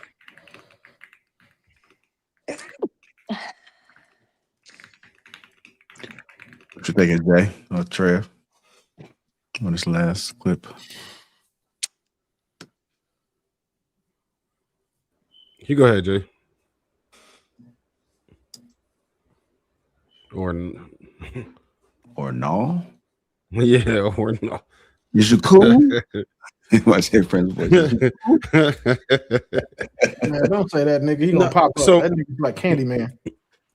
I raised 3 young men, and I always told them, I said, never settle. And they saw an exemplary woman in a household, and I do believe in gender roles, and I tell my kids, do not settle for less. Well, when I say I didn't like necessarily agree all the way with gender roles, like I don't necessarily believe like only the woman should be cooking and like things like that. Like more so kind of what I was saying before. Like, if I'm cooking, maybe you can like help start washing the dishes, like especially if you're home, right? But you know the way Or that goes. The moment that men enter into that kitchen, you're gonna start fussing about something. So they better stay out of it. no, I wouldn't see myself as I'm not like the fussy, like I don't see myself doing that, especially like if it's like we're cooking, say like it's like a family function and I'm like cooking or something because I wanted to, obviously not putting myself there and then complaining about it after. But if say I wanted to do it and then you're seeing that like I could have some help with something, I don't see an issue with you coming and helping, like asking even like, okay, what can I help with, and then like things like that. But yeah, I don't think there's necessarily just the woman's duty to do all of that. Can I ask a question real quick? Mm-hmm. Because I've had this debate with some friends. My long relationship, I would make his plate, and I made his plate first. Then took care of the kids. Most of the time, he would say, "No, get the kids first." But we would go to functions, or we had other couples, and I would get up, I would make his plate, I would bring it to him, and some of my homegirls were like, "You make his plate? Like what? What's wrong with his legs? What's wrong with his hands?" Do you ladies agree with making your man's plate? I was raised that way. Absolutely. Yeah, I seen my grandma do that. Like every single time my grandma would cook and then also make his plate first before hers. And I think that shows a big level of humility and also like selflessness. Like I'm sure she was also hungry, but just like kind of like what I was saying before, like he is like, the hierarchy thing. And it's not a thing of like degrading at all. I think a lot of women when they hear that, it's like, oh, like he's above you, and it's like not in that type of way, but it's just like showing respect, and that's just I don't see anything wrong with that personally. But yeah, that's something that's good. It's not Yeah, bad. not at all. And then in the absence of my husband, then my older son took that place. Like when it come time to serve the meals, like he will always be served first because then he became the head of the household. So yeah. Jay, do you feel like you have good friends around you? Like Like I didn't hear Jay answer the question or Pearl. She was just talking about fixing her plate, right? No, Jay asked the question. Yeah, I asked the question. Yeah, like your friends were telling you like, you should be fixing his plate. I'm sorry, you went out. My bad. So your friends were telling you that you shouldn't be fixing your man's plate? Well, they just weren't. They just didn't. They were. I mean, and these were like long relationships. I would say successful in a sense, but I'm sure, they were like, "Damn, she making your plate? Well, shit. Well, you should be making my plate." I mean, they're good friends, but I just think that this is what I grew up seeing, and I think that it spoke to a lot of women that I see that don't go that extra, step. And I don't know if it's like what they see, what they're around, what you're raised around. I'm not really sure. It's pretty much the perceived value. They don't value men, and that's all it boils down to. It's as simple as that. Men have lost their perceived value, and that's how women behave. By and large, unfortunately, if you're doing that, that's great. That should be a standard. It should be normalized. But this is what we get now today. If you decide to wed with a modern woman, unfortunately, and they think that. B and Miss Pearl too, and see what they think. It's important we require that from our women, so our sons know what to require from theirs when they grow up. Amen. Go ahead, Miss Pearl and BK. Girl, I ain't fixing that man though. I'm joking. I absolutely have no problem making a plate. Sometimes I ain't mean to like cocky, but sometimes it be like, damn. In this question, it's not you, Jay. But it does go to speak to just the nonsense of certain women and their mindsets. Like, so you're not gonna fix a man a plate? Really? Like, it's so and petty. Like, fixing a plate is servitude to you. Like, it's always to like, I don't want to. I feel like the slave. Like, his foot is on my neck. I don't feel like I get respect. It's like, it's just a damn plate. Like, right. I don't understand. It's a selflessness, I think. Yeah. To me, that's a sign of appreciation. No problem. And then, I mean, it could be also, like access to right, acts of service, love language. Like Right. you could really do some things with a guy like that are non-sexual that will drive them crazy. I just think certain women are just out of touch with that. And Well, we can call it femininity if you want to, but I like mind games, but not in the sense that like it's immature. It's not that. It's more like I'm getting to know you and I'm you without you telling me like oddly again. I fascinating me and just compliance. God damn. I mean, well, too many women were like they'll suck a dude's dick before they'll make him a plate. That's the crazy part. Like Absolutely. y'all were no, sucking you sucking put somebody's in dick your before body you making for a it. sandwich. That shit is See that crazy. right there. Right. That's I where they draw heard the it. line. I really did, but my mind cannot get around it. That's just so stupid to me. So It's like, right, you see what I'm saying? Like a plate.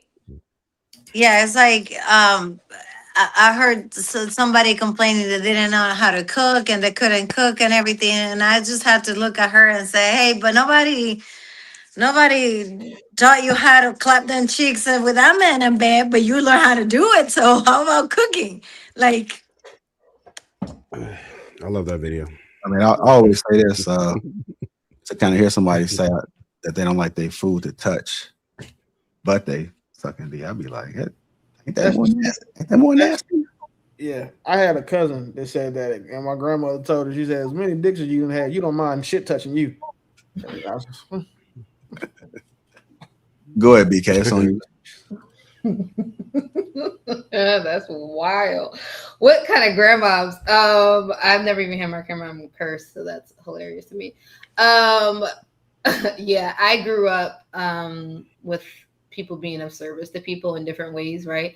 Mhm. And so, women being of service to men in that way, and men being of service to women in the other ways. And I think, making someone's plate. So what? Like, it is interesting though, because I do have friends from other cultures where the children are actually more of service to the parents than anything. And so that's another dynamic where it's like you serve Slave your labor. parents. Would you say, Willie? Slave labor. Yeah, I ain't gonna lie. But then again, right? Some people could look at, the wife doing the same thing and be like, well, but it's learning how to show appreciation, because essentially they are like, your parents do everything for you. So when you come of age, you start giving that back to them, right? And being of service to them for everything that they're doing for you. So I think it's really about reciprocity. And then also to, I think, Pearl's point, like, yeah, it's an act of service. And I don't like when people complain about things like that, but then they'll expect, oh, I need a man to always open my door, or I need him to always pump my gas, or I need him to always take out my trash, or, something. And it's like, okay, but where's the reciprocity? If you have an issue, if you don't have no issue receiving, but you got an issue giving, we have a problem. How do y'all feel about guys that say, well, if I pay for everything, I don't want to wash dishes either after you cook? You don't have to if you're paying all the bills and I get an allowance. Congratulations. Your We don't even need to use a dishwasher. I'm going to wash the things by hand. Here you go. Rub-a-dub-dub. Yeah. Okay. Well, Hold on. So are we saying? On. So are we saying You're that welcome, that vagina is your payment? Is your form of payment? Is that what we're saying? Because no. What are we no, I heard No.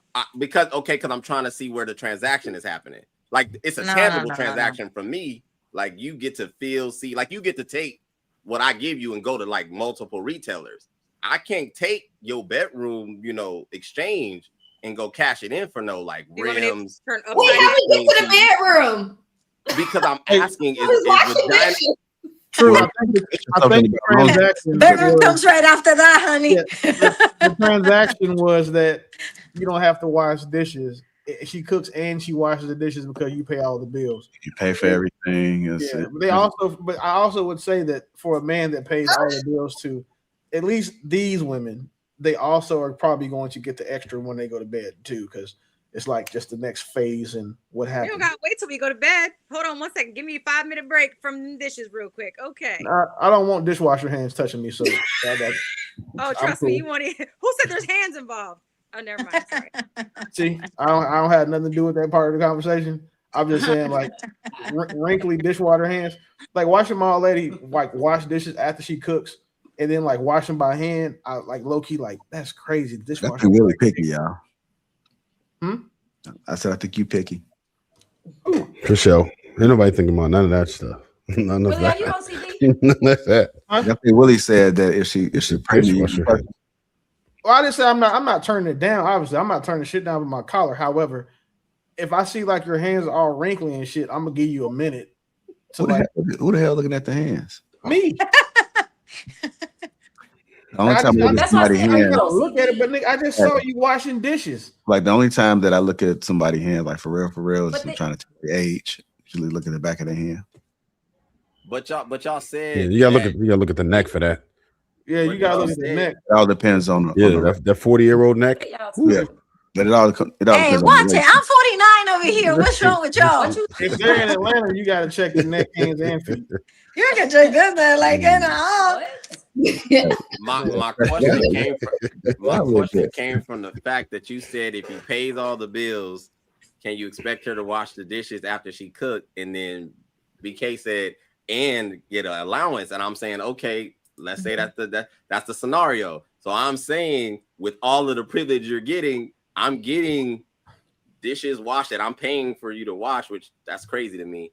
So I'm saying is your vagina the form of payment? And then I think that's a very imbalance of an exchange because I can't take your bedroom transaction like it doesn't transition anywhere else but the bedroom, but to me directly. So true. Like, so you just magically, I don't have the sound to play, but like we're in a dream world, right? All right. How does it go in your household when you're married? Like, how does that go? I just expect her to do what comes necessary. Like I'm a little different in the sense of I don't have the gender role structure. I'm gonna take care of everything. I got it financially, but I'm also in a sense domesticated. Like I'm a clean dude, so I'm gonna cook, I'll clean, but I do that for me. Like it ain't like oh she there, take care of it. Like I don't like mess. That's me. But I'm saying that it doesn't make sense for me to be facilitating this ecosystem and then also giving you an allowance, which is just crazy to me. That sounds wild. And you're saying, yeah, I'll do the dishes too. I would expect if you cook and the kitchen's effed up, yo, clean up the kitchen. Like, don't half-ass it. Do the whole thing. That's all I'm saying. Because I wouldn't do half of it. Like, on the financial side of it, I'm not going to do half of it. Like, I'm not going to get you the car with no tires. Like if you said, I'm sure I can only give you 1,000 this week instead of 500, instead of 1,500. That's why you know what? That's why you don't get give dishes this week. That's why you don't give the allowance. You get a credit card, sir. That's the cheat code. And if you clean, if you are going to clean the kitchen or whatever you clean it up, make sure you do it well. I hate to come back and have somebody and I'd be like, how did they miss that shit? Like it's. I have never in my life come across a woman who didn't clean better than me. So well, you probably learned from a woman, so maybe women tend to be cleaner than men. I was raised by my pops, and then so I learned how to clean in the military. That's the military taught me how to clean. But women do tend to be cleaner than men.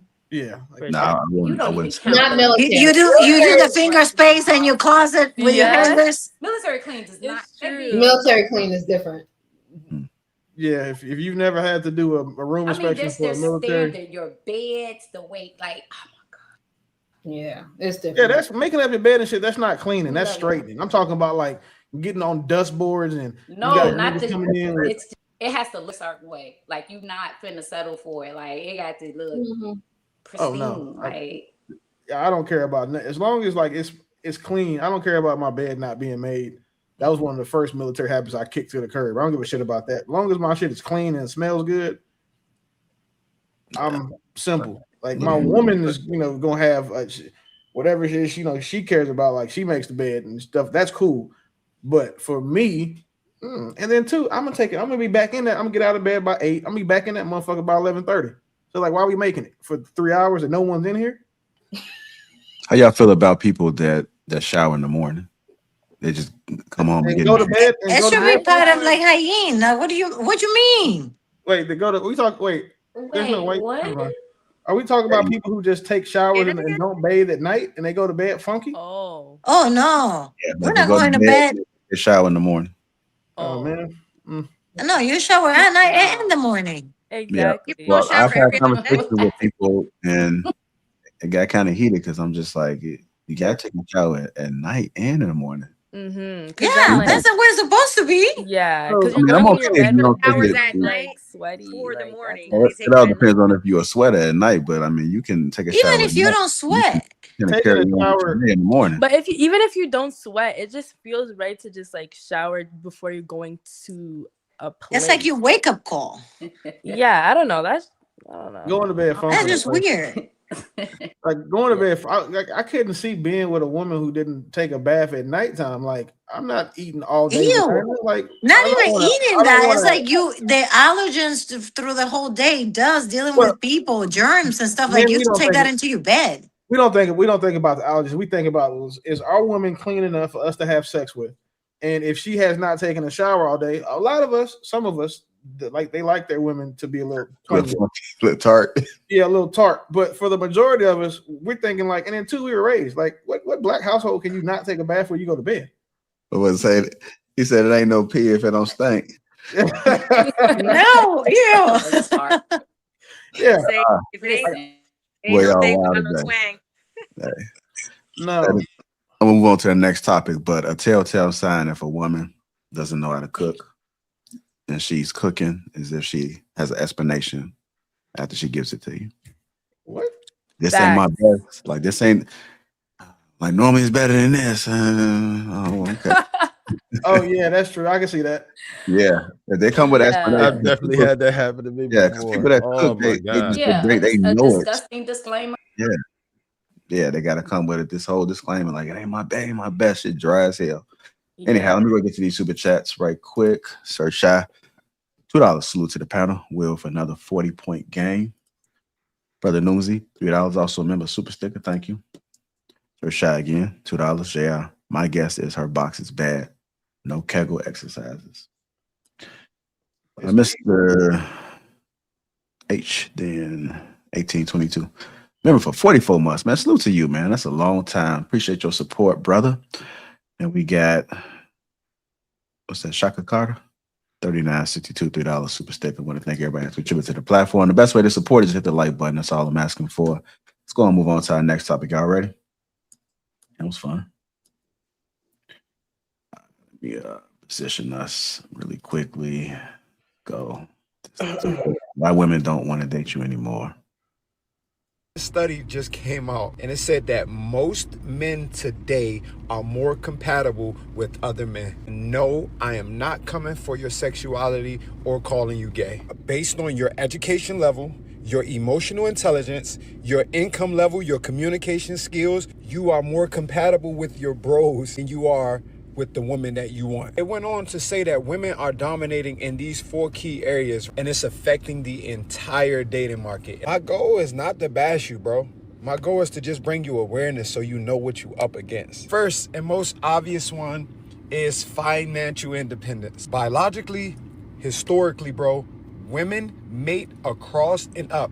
This means that they date men who do better than them in life. The reason is because women, they risk their bodies, their health, risk their independence, their life to have kids and to raise a family. And in order to make up for that, they want to date men that they know can provide for that family. Now the women are doing better than the men financially. So they're not dating for survival anymore. They're not dating for family and shit anymore. They're dating men who can bring or provide an upgrade to their life because they don't need to bank on men for finance anymore. The second area they're dominating in is education. The average woman reads about 15 books per year.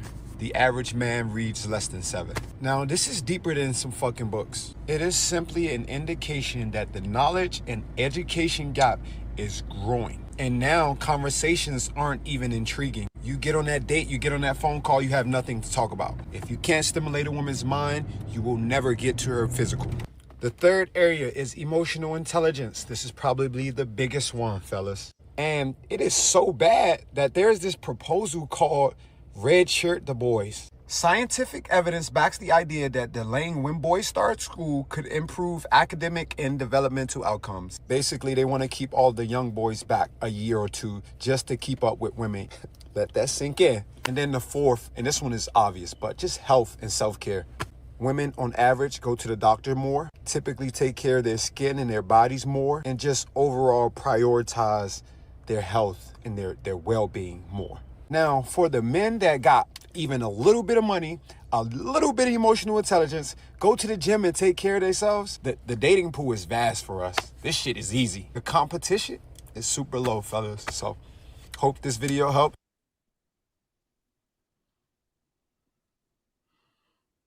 Did you see the response video from I forgot what his name is. I think it's either Ant CEO, but he destroyed the argument. So it'd be easy to have the conversation now because he told us what you can punch holes in, like women are the knowledge gap. Yeah, I would love to punch holes into that argument. So many things wrong with that. As far as the educational gap, we have to understand that the curriculums available today are prioritizing females over males. That's for one. And as far as getting money, there's still women complain about the wage gap while simultaneously complaining about men not making enough money at the same time. The fact is it's 82 cents for every dollar made by men. So that's another lie. Emotional intelligence is something that women use to, it's always weaponized. Most women are not emotionally intelligent. And you just feel more emotions. Yeah, they're filled with emotions and not intelligent about it, right? And you know, I had a video recently about this. One of the main things about emotional intelligence would be communicating, and women cannot communicate.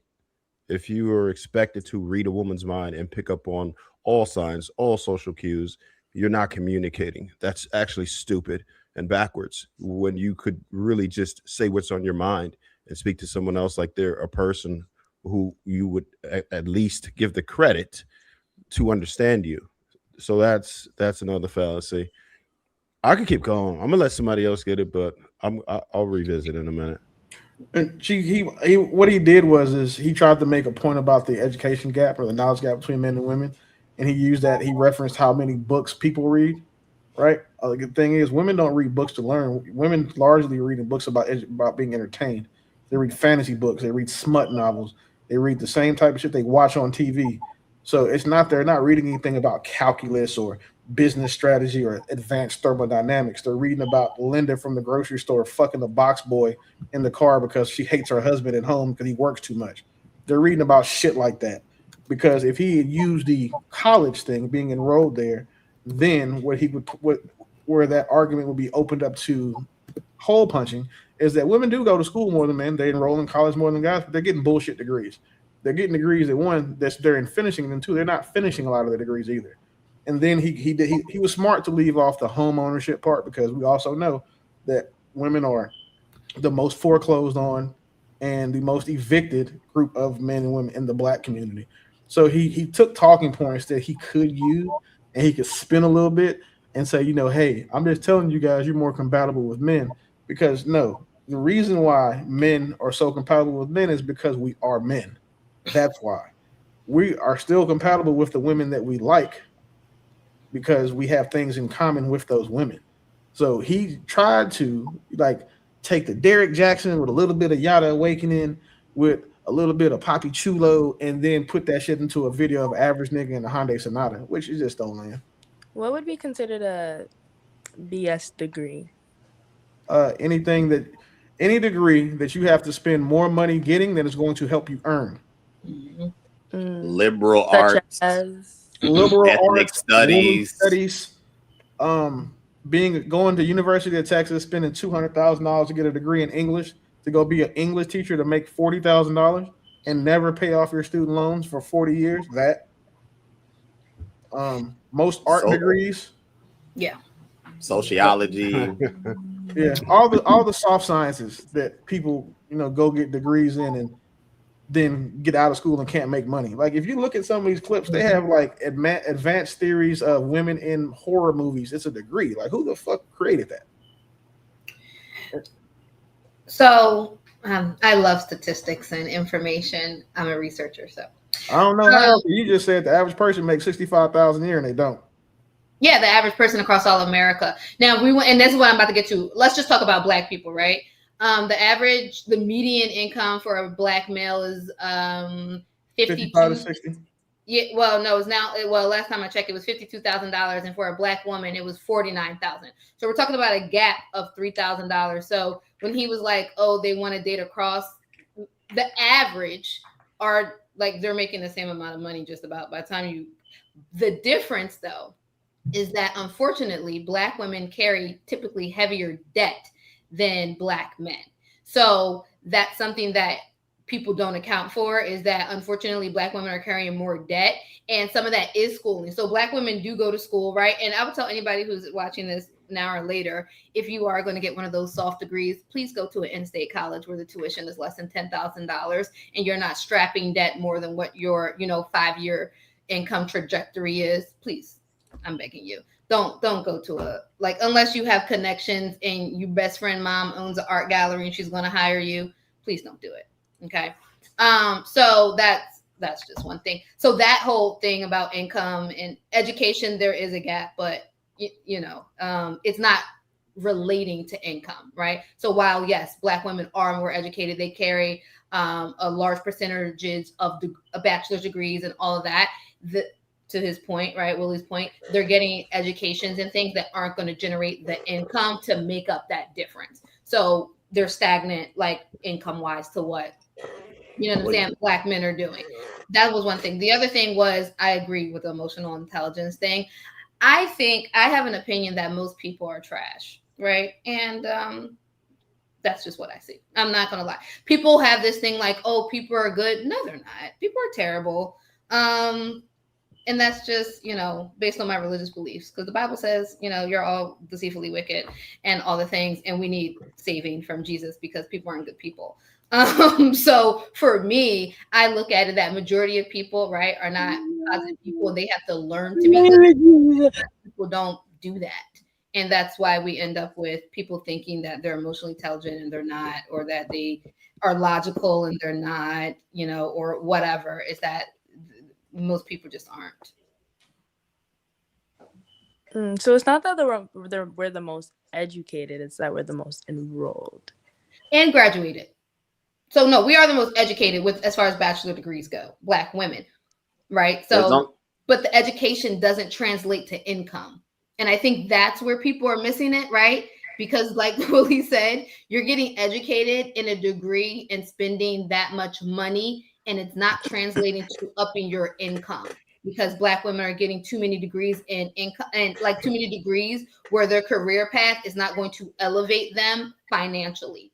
So it's like, yeah, that's great. You have all this knowledge, but you're still going to go work and that, make $60,000, but you just paid $120 for this degree. So that's why I said when Black women are strapped with more debt, so and that sucks away from what you're able to do in life, right? Because you have to pay off your debts and what you can do, what you can invest in, all of that. So education is great, but without the proper application and without, that proper knowledge of what to do with it, the debt to income ratio that people saddle themselves with, and too many people, I think this younger generation is learning though, because of millennials and Gen Zs who messed up with. Wouldn't that mean we're not educated? Because if we were educated, then we would know what to do with those things. No, it's be informed. They're the most educated and the least informed. Right. This is what my point is. So Black women carry more debt on average than they carry as more debt than like the bottom 30 from the 30th country down on the gross domestic product. That's how much debt they carry. But when it comes to what they spend, then they spend more a year than the per capita than like the top 15 or the top 15 countries. Mm-hmm. So the stuff they're doing with education is women are going to school just to be independent of men. And to Buddy's point, he said that women are outperforming men. No, they're not. The only women who are outperforming men, to his own point, are the women that have men. And it's not because of anything they're doing, because they have access to that man and his resources. Single women are not outperforming anybody or any of their male counterparts. So it's this type of shit is just so readily available. I mean, I put the links in the Well, chat. You know, I will say single Asian women are outperforming in what? Except for their own men. So Asians actually. That's what I said. That no group of women, no group of women is outperforming their man across the board. Correct.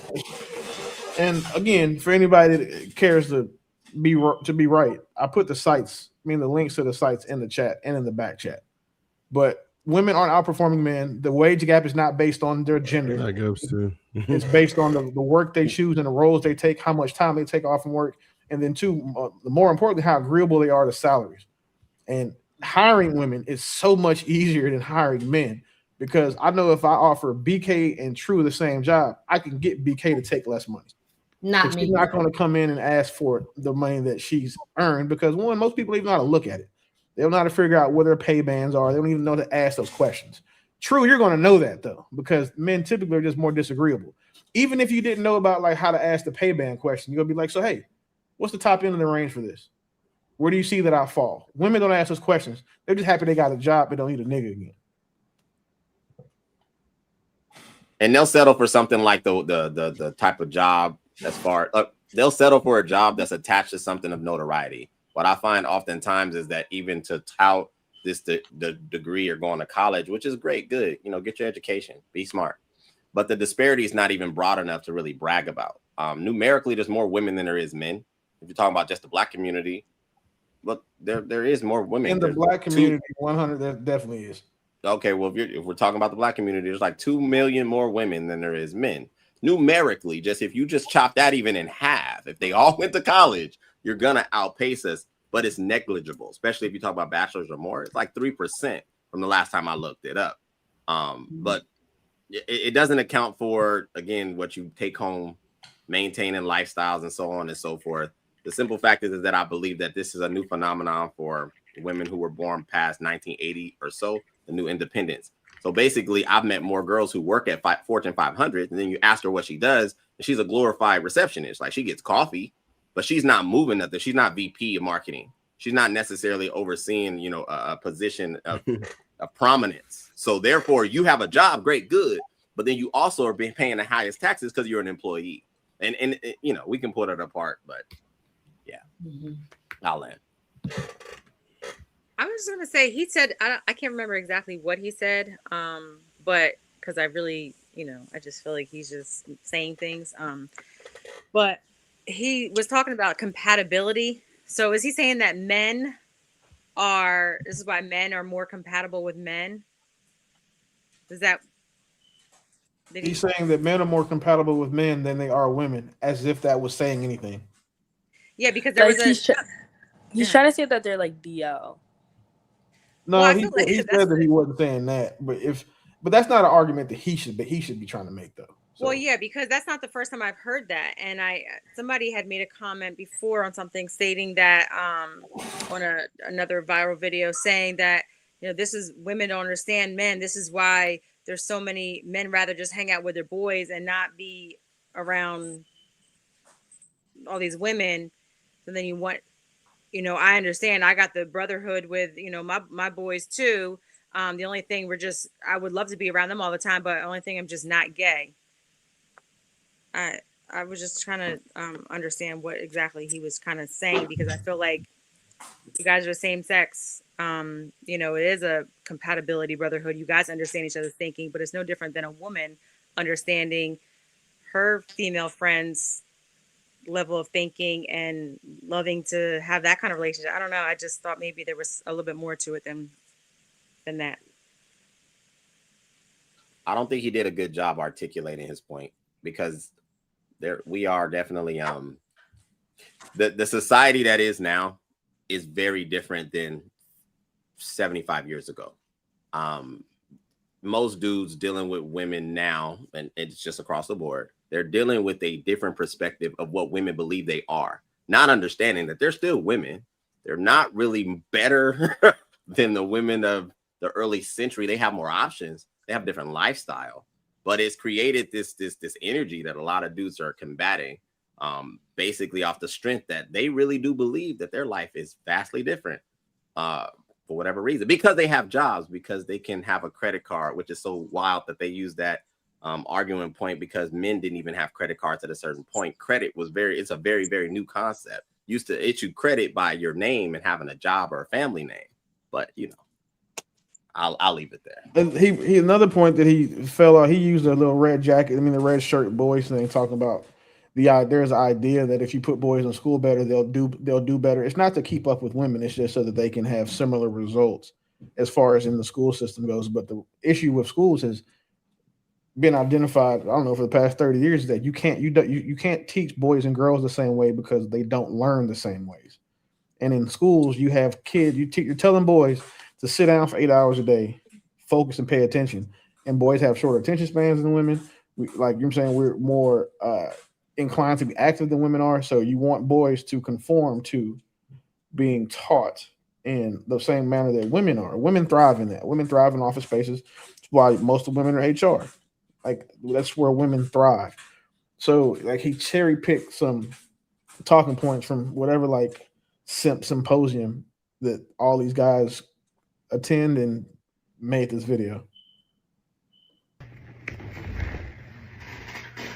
If you want to understand more about redshirting boys and delaying school start for boys, keep watching.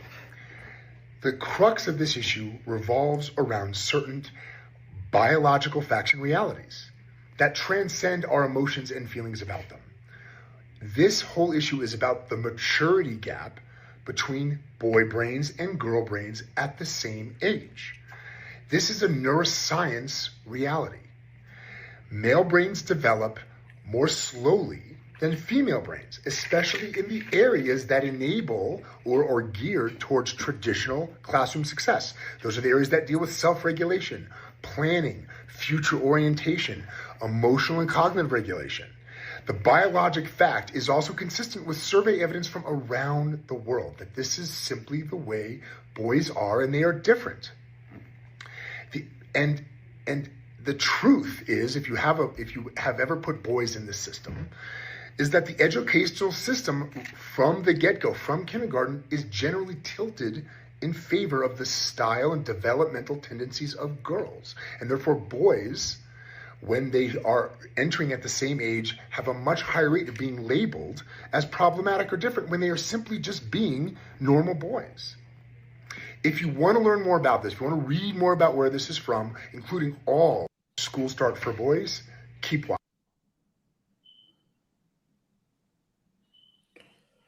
Now, he said red shirting. That makes perfect sense. Like, you should red shirt your kids that play sports. Like, if you have a kid that graduates early, he should do another senior year so he can get an extra year of film and footage and growth and experience under his belt before he goes to college. I don't see that not translating to also just from a scholastic or an academic sense as well. That makes perfect sense. Wait, what he just said. He refuted his point. Has anybody looked up the data on what happens with boys who go to an all-boys school, which is more catered to boys, and how they perform significantly better than the boys who were forced to acquiesce to the feminine standards of traditional and the schools? girls that in those same schools as those boys? So it's not just they outperform the boys; Are you they asking outperform the Troy, girls too. or are you? Yeah, that's what I'm saying. That's true. They outperform. They significantly perform better. So what basically the point is,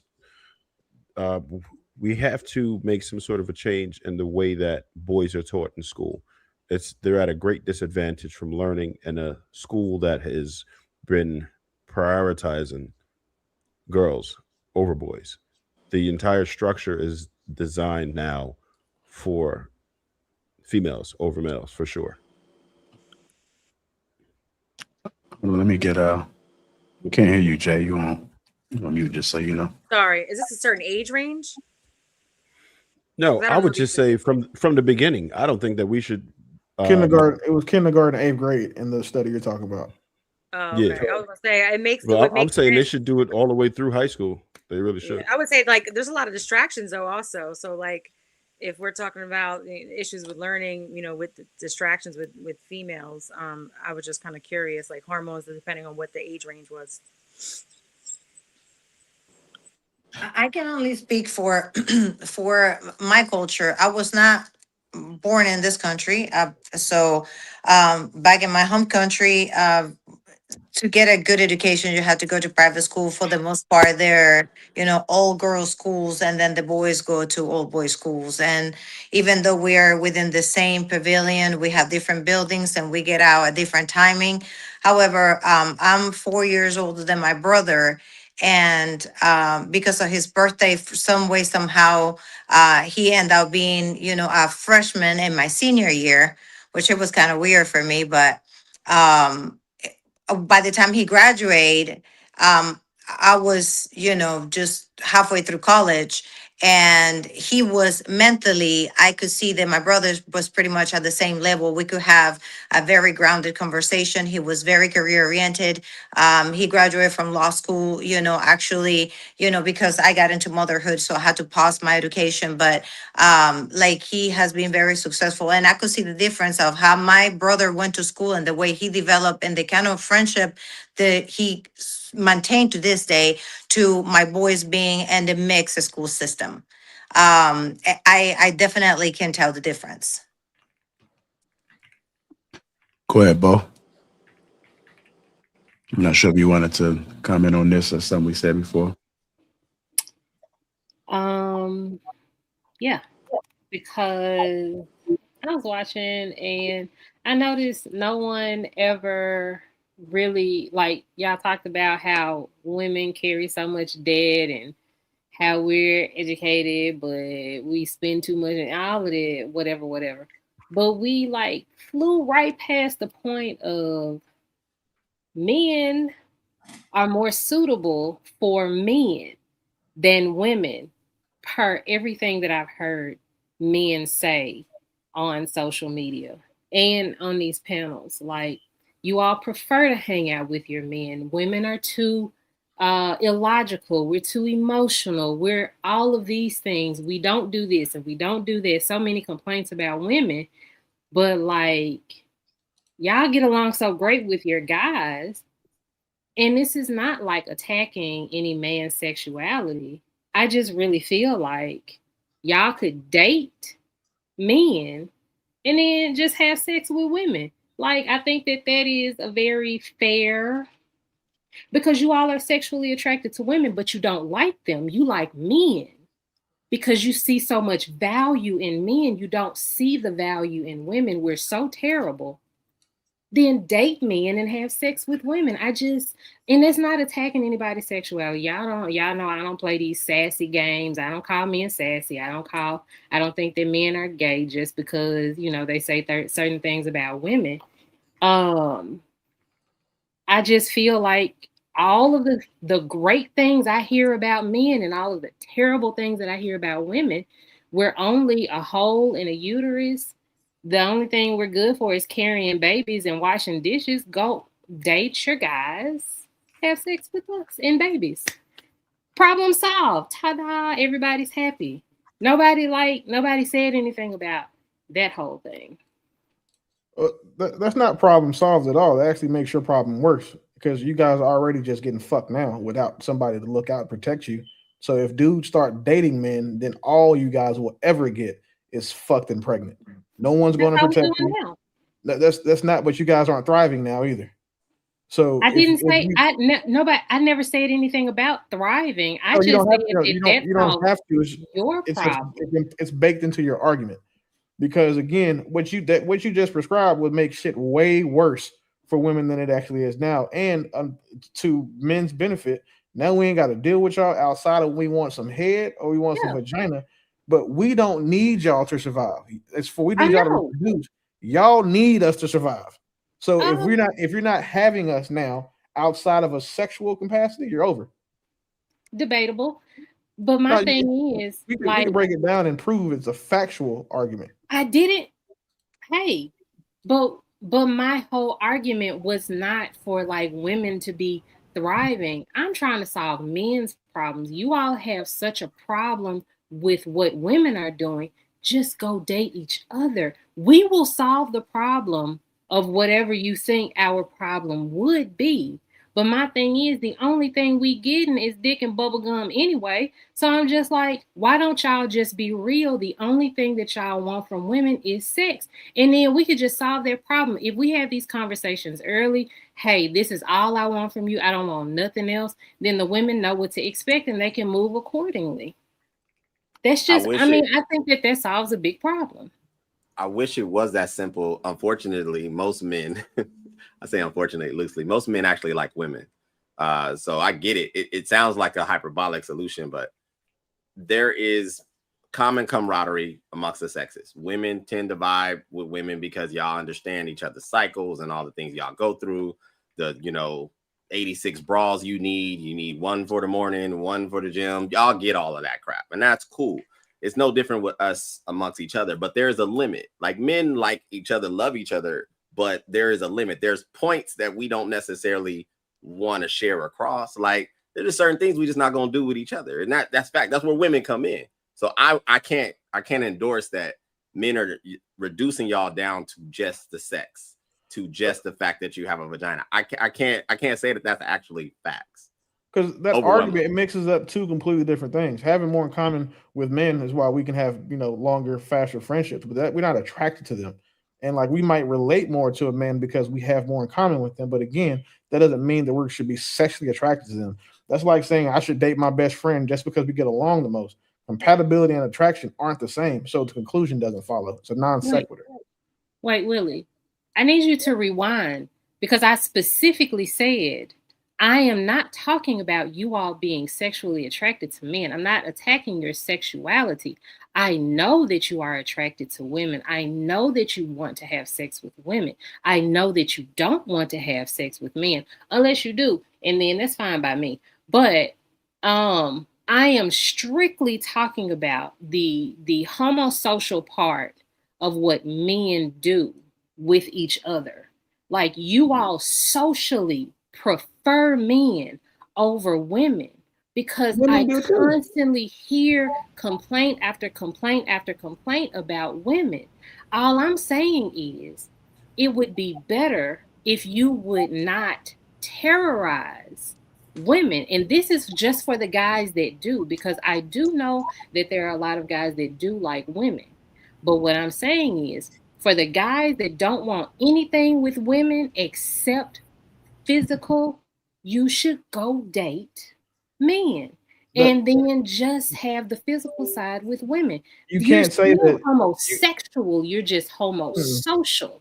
Dating is part of a sexuality. So dating a man is a direct attack on a man's sexuality. And again, we can't say that you're conflating compatibility with attraction, and that's not how it is.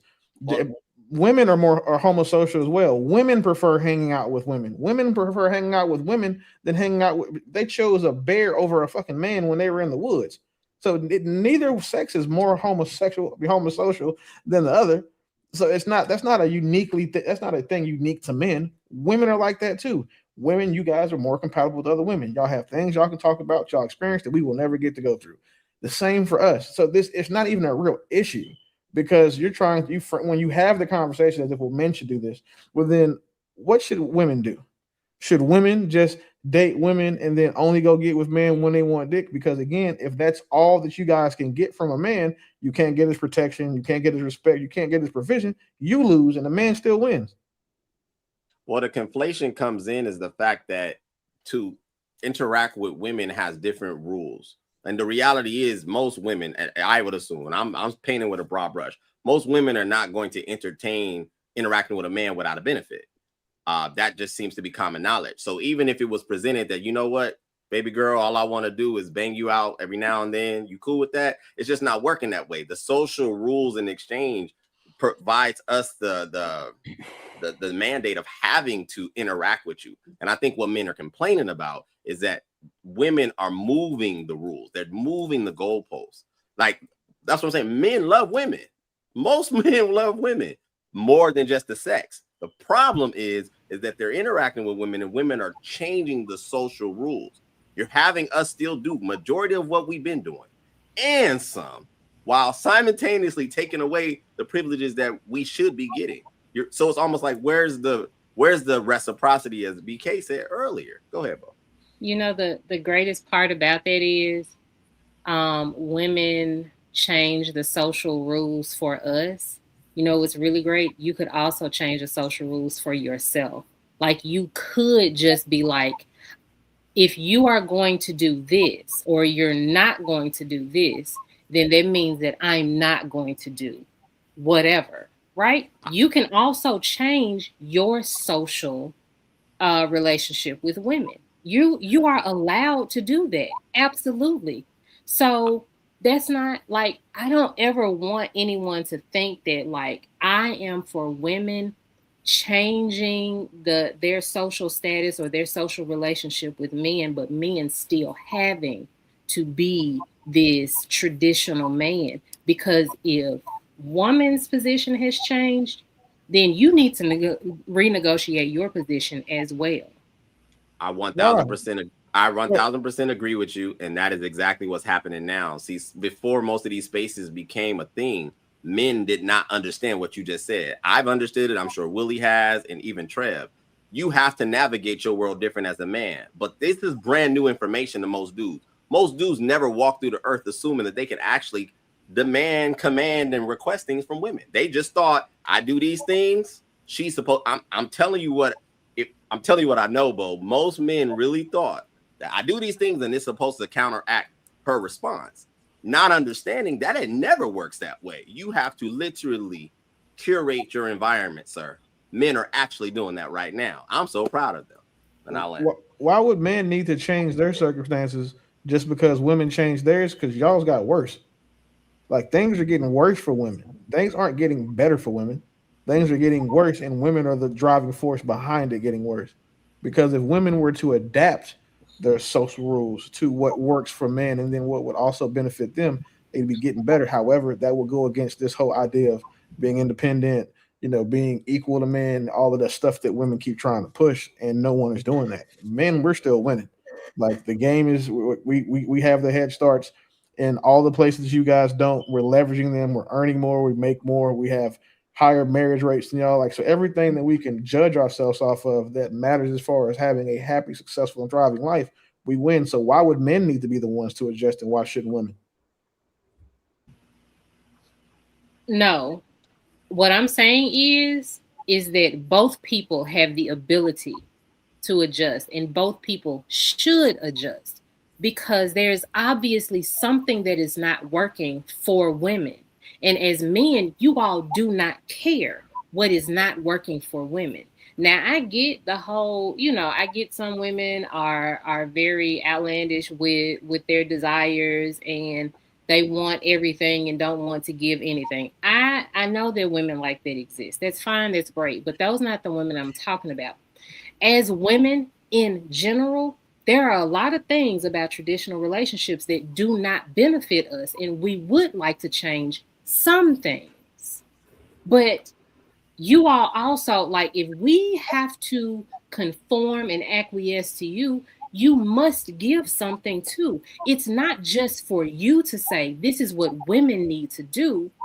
We are both supposed to be in relationship with each other. And if you are not willing to give anything, then women are going to be like, well, I'll just go ahead and be by myself. Like, don't you think that is fair? So women just have to just do whatever men want them to do? Like, that doesn't seem right to me. What Sorry, I have exactly a would it look? question. Go ahead. What are some things that women don't benefit from in relationships? I mean, So- it's. Go ahead. Go ahead. No, actually, it was the question. No, I want you to answer first. Go ahead.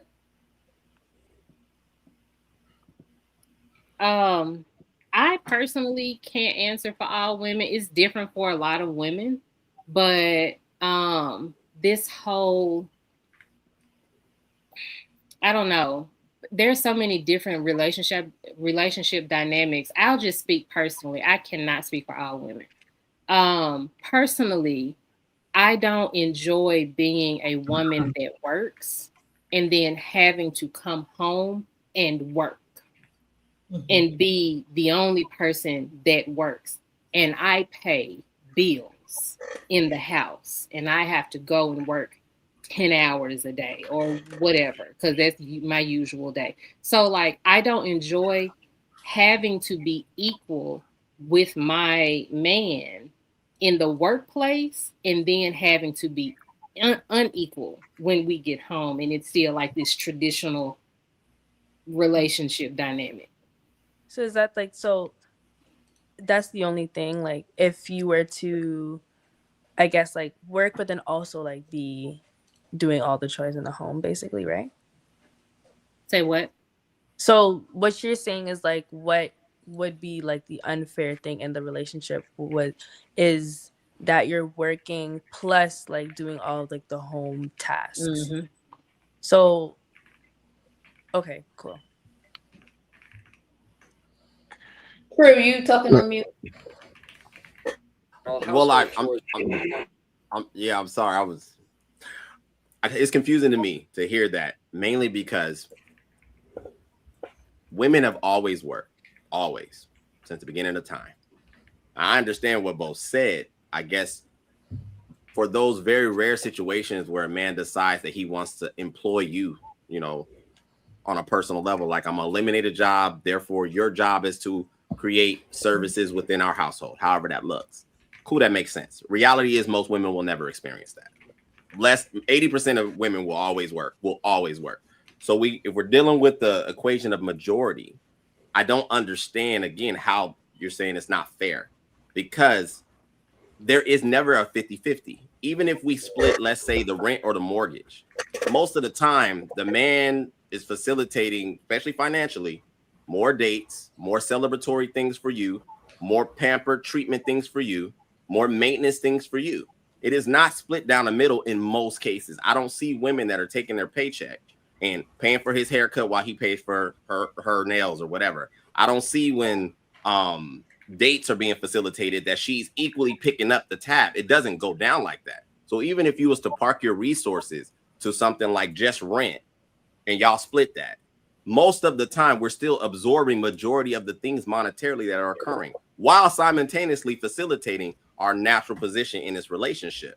I don't like the whole protect and provide thing, because that gets like overstated. What reality is, most people are safe, but I do get it. The problem is that it still doesn't make sense. Based on what I'm hearing, you said you would like to not have to work, but I guess you didn't give enough context of what that would actually look like. In modern time, women can earn income.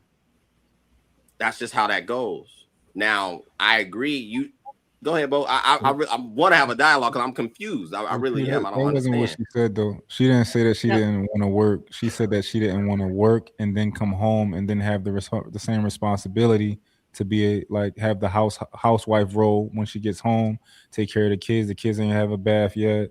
The kitchen's still dirty. She got to cook dinner. She was saying that if she has to split the bills pretty much 50-50 and go out and work 8 hours a day, then she think that it is unfair for her to still have that responsibility to pretty much take on that herself. So I have another question, if that's okay with the panel. I don't want to take up the. Okay, so would you want your man to like kind of help out in the house, and like say you're doing housely duties, would you want him to like help out with that? Okay. Would he also be like providing in that sense, like he's going out to work? Or do you want to just be like the one to pay the bills?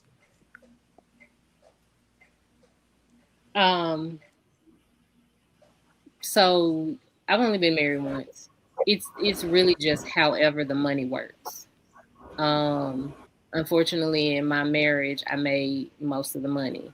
So I paid most of the bills. And I did all of the household duties, all of them, every one of them. That was inside. I don't go outside. So I didn't think that it was very fair, because he had one bill. He had one bill, and that was just the mortgage. That's it. That's all. I paid everything else. So I also, and to True's point, I I figured out that I don't think I've ever dated a man that liked me. I paid for all the trips. I did pay to get him pampered. I did all of those things because I feel like a man should be treated. And dates rarely happen. I think I can count on one hand how many times he sent me to a spa, and that was really just for an apology because I was mad Oh at wow. him. Okay. Yeah. So you So see what I'm saying? ideally, yeah. So ideally, you would want someone to basically do exactly what you're doing, so it's not like it's left on you. Mm-hmm. Okay. So would you be open? This is out of curiosity, just would you be open to proposing to your man? No, Like, why not? because that's just not the type of person that I am. Okay, I don't know. I just because So it just I seems think, like because to me, sorry, just to like no, go the ahead. reason why I ask those things is because it does seem to me as if it's like you want it to be like an equal, like basically like a 50-50 on both ends. So why can't you also be the one to like propose? If he's proposing, shouldn't it also be like an equal type of mindset on that aspect as well, and you being okay to propose to your man? So I think that there's a misconception when people hear me speak. People don't think that I lean more traditional than I do anything else. I really do. So in my personal relationships, I lean more traditional. I do have some things that I would personally like to change, like I said before, right? So but I lean much more traditional. I am very Southern in that way. And so you all hear me say a lot of things. I'm speaking in general for women until I tell you that I'm speaking for me. Bo, I think in a lot of times in these conversations, I don't think that we're hearing each other, and I think that's the issue. But I'm not sure if we want to hear each other. So, but I think that if I ask you a few questions, people might get a better understanding of who you are and what you necessarily interested in.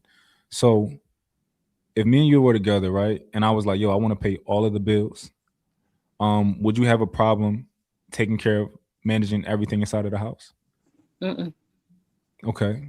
If I told you that I needed help paying some of the bills and I needed at least 30% from you, I put up 70, and I wanted you to manage most of the stuff in the house, but I was willing to help out and give you 30% of that. Would you be okay with that? That'd be fine. Okay. And the vice versa. If I didn't really have a lot of money and I could only pay 30% of the bills, you pay 70, you'd probably be okay with me doing 70% of the housework, or just like splitting that. Mm-hmm. Because what I hear from you sounds pretty reasonable. Of I just don't want to have to do both, and you only do one, or you only do Mm-hmm. none. Right? Mm-hmm. That's what I hear. So I think your position is reasonable. So, and I think maybe that might give people a better understanding of that you are being fair to some degree. I was just gonna ask, So why did you feel like you had to? What if you were not getting the reciprocity? Why did you put so much effort into that man when you weren't getting it? And maybe that's the reason why you're no longer in that relationship. I don't know. And then the other thing is, did you like? It sounds like you're like a giver and you want to please, but do you feel like he took it? I mean, I would say he probably did take advantage of it. Do you feel like it was like he was mooching off of you to get reap all the benefits? Geez, that's hard to say. I don't think that that was his intent, but I think that that's just kind of what ended up happening. Like, because I sort of come from an affluent background, so like a lot of things were already like provided for me. Um, and again, I did make more money than him, but that's just the type of person that I am. I usually feel needs when, where they need to be filled. But also I love to make the person that I'm with feel special. So I do things for them. That's just what I do. It's important to Um, get that reciprocity, right? So no, it is, so you may but have been selfish, obviously, relationship, maybe because the fact that a person should want to give you, like, mhm. you know, you weren't pampered, you weren't treated as if, like, you know, it's like you poured into him and your cup was overflowing with all the tasks of, you know, holding that weight, and he Yep. wasn't providing that. So somebody, they're supposed to add extra. I don't want to That's make it why I about ended up fizzling out. I don't want to make it about Bo. I'm glad she said the president's, but let's just take her scenario, right? Because she did say that he paid the mortgage. I'm a numbers person. I don't know what this mortgage consisted of, but basically, if we're doing a financial analysis, most people's you did say that. No, Did you she not said it say? wasn't much. She said it wasn't much. Let's talk numbers. Let's talk numbers. I'm talking number from No, I just want she her said to talk numbers. Very okay. low. She said he Look into paid. the Very She numbers, low. said he bro. paid. How much did you put out? And how much did he put It out? was a 3-digit mortgage. Oh It was a damn. 3D. Uh Oh, huh. okay, okay, okay, Yeah, Uh okay. that's huh. very different. That is Very different. different. You see Okay, what I'm that saying? Yeah, that's that's why I said I very didn't want to. very I didn't. different. Especially if you That is got like different. car payments and stuff like that, it gets crazy. So, but what I wanted to make a point real quick. So, Bo, all your points are valid, but I do want everyone to understand that men typically are sharing plenty of household chores, particularly black men. Black men are doing more to support black women than anyone else, right? We are most likely to become stepdads. We're most likely to do more household chores and split them with the woman than any other race, period. Uh, but I will say a lot of these men are typically ignored. That's the problem. Most women aren't necessarily attracted to them for other reasons, whatever that may be. But a great portion of men are willing to do all of these things. When you start stepping into commonly what's considered as the top tier men, yeah, they're not trying to really hear that shit. And because they have worked their whole lives to not have to do those types of things. But your average man out here is extremely willing and ready to support you in any metric that you could think about. That's how black men usually are. So I hear a lot of complaints about it, but most of these dudes are willing to get busy with you. I I've been kind of quiet, you know, listening to everyone, and as far as when we come to, you know, the black community and how you guys work everything, I will be speaking from an outsider because although I'm an Afro Latino, like I have a different, you know, growing up culture background and the sense how we do things. Since we're little, you know, we were taught how to like take care of a household. Like I think I was washing dishes by the time I was, you know, 8 years old in a bar stool, like in front of a sink. Like, you know, it's like and that's just something that comes natural to us. And that's what we, you know, kind of pass along. However, raising a young I raised 3 boys and then I have my girl, which is the youngest. And I can actually say that raising my boys was way easier than my daughter. That the things that I have to teach my daughter on top of just the normal thing, because how now outside culture is going, it has made my parenting way harder because feminism has been taken out of context. Women has and pardon me, I'm a woman too, but I see it how I say it how I see it. And it's women nowadays are picking and choosing what they want, but they're not willing to give in an inch. They want everything, but then they said, okay, this is what I want. But then they find a man that is giving what they want, but they will also find something to be combative about. Or you know, I will say that, and it's based on my social circle.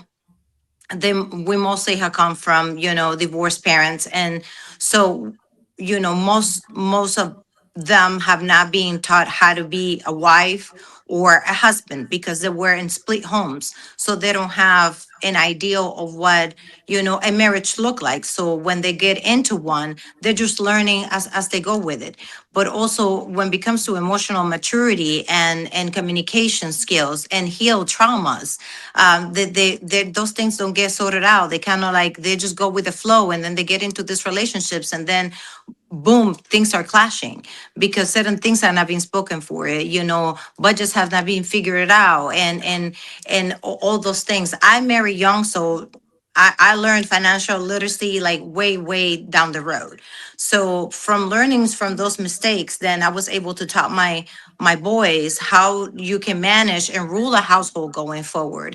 But right now and nowadays, by seeing where my daughter is now and going into freshman year in high school, she doesn't know nothing about financial literacy if I would not teach her at home.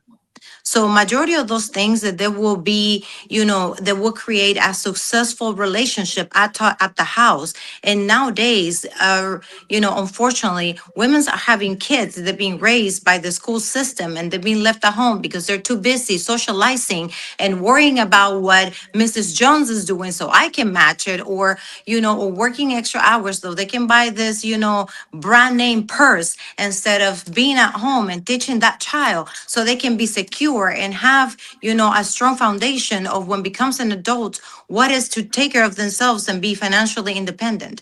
So I think it's a lot of misconstruction nowadays with what, people are taking gender roles as an offensive things. Men are not solely, protecting providers, because, provision is not only financially. There's supposed to be an emotional, safe space for the wife. But then if the wife is always combative because she have expectations about the man, expectation that she never talked to him about. And so those preconceptions, they just create chaos within the same household. And then you have like the first video, the man doesn't want to come home. But it's just so much that for a lack of communication and unhealed traumas that people get into relationship before they can take care of themselves and be in an emotional position that they can attract the peace that they are. And I'm sorry, I land. I would like to know maybe you guys can help BK, Jay, Cheyenne, maybe even Miss Pearl, maybe even both. What do women actually generally want? Because you hear a lot of times that they say they want fairness, equality, whatever. But I often hear that they want to push away having to carry anything, whether that's facilitating domestic duties, definitely financially. They're like, hell no, I'm not giving you none of my money. So what is it supposed to look like moving forward? Because there is no equation where women are not going to have to facilitate jobs. It's just not going to happen en masse. So what would a relationship look like from y'all's standpoint? And what should men be looking out for? Women can not facilitate relationships in mass. They just got to get with men that can afford for them not to. What then they won't be able to do is to have one of those men all to themselves. But then that's a bad precedence only because the numbers it's not on their side. We know it's not on their side. There's no equation. It's only about 35, 36 to 1.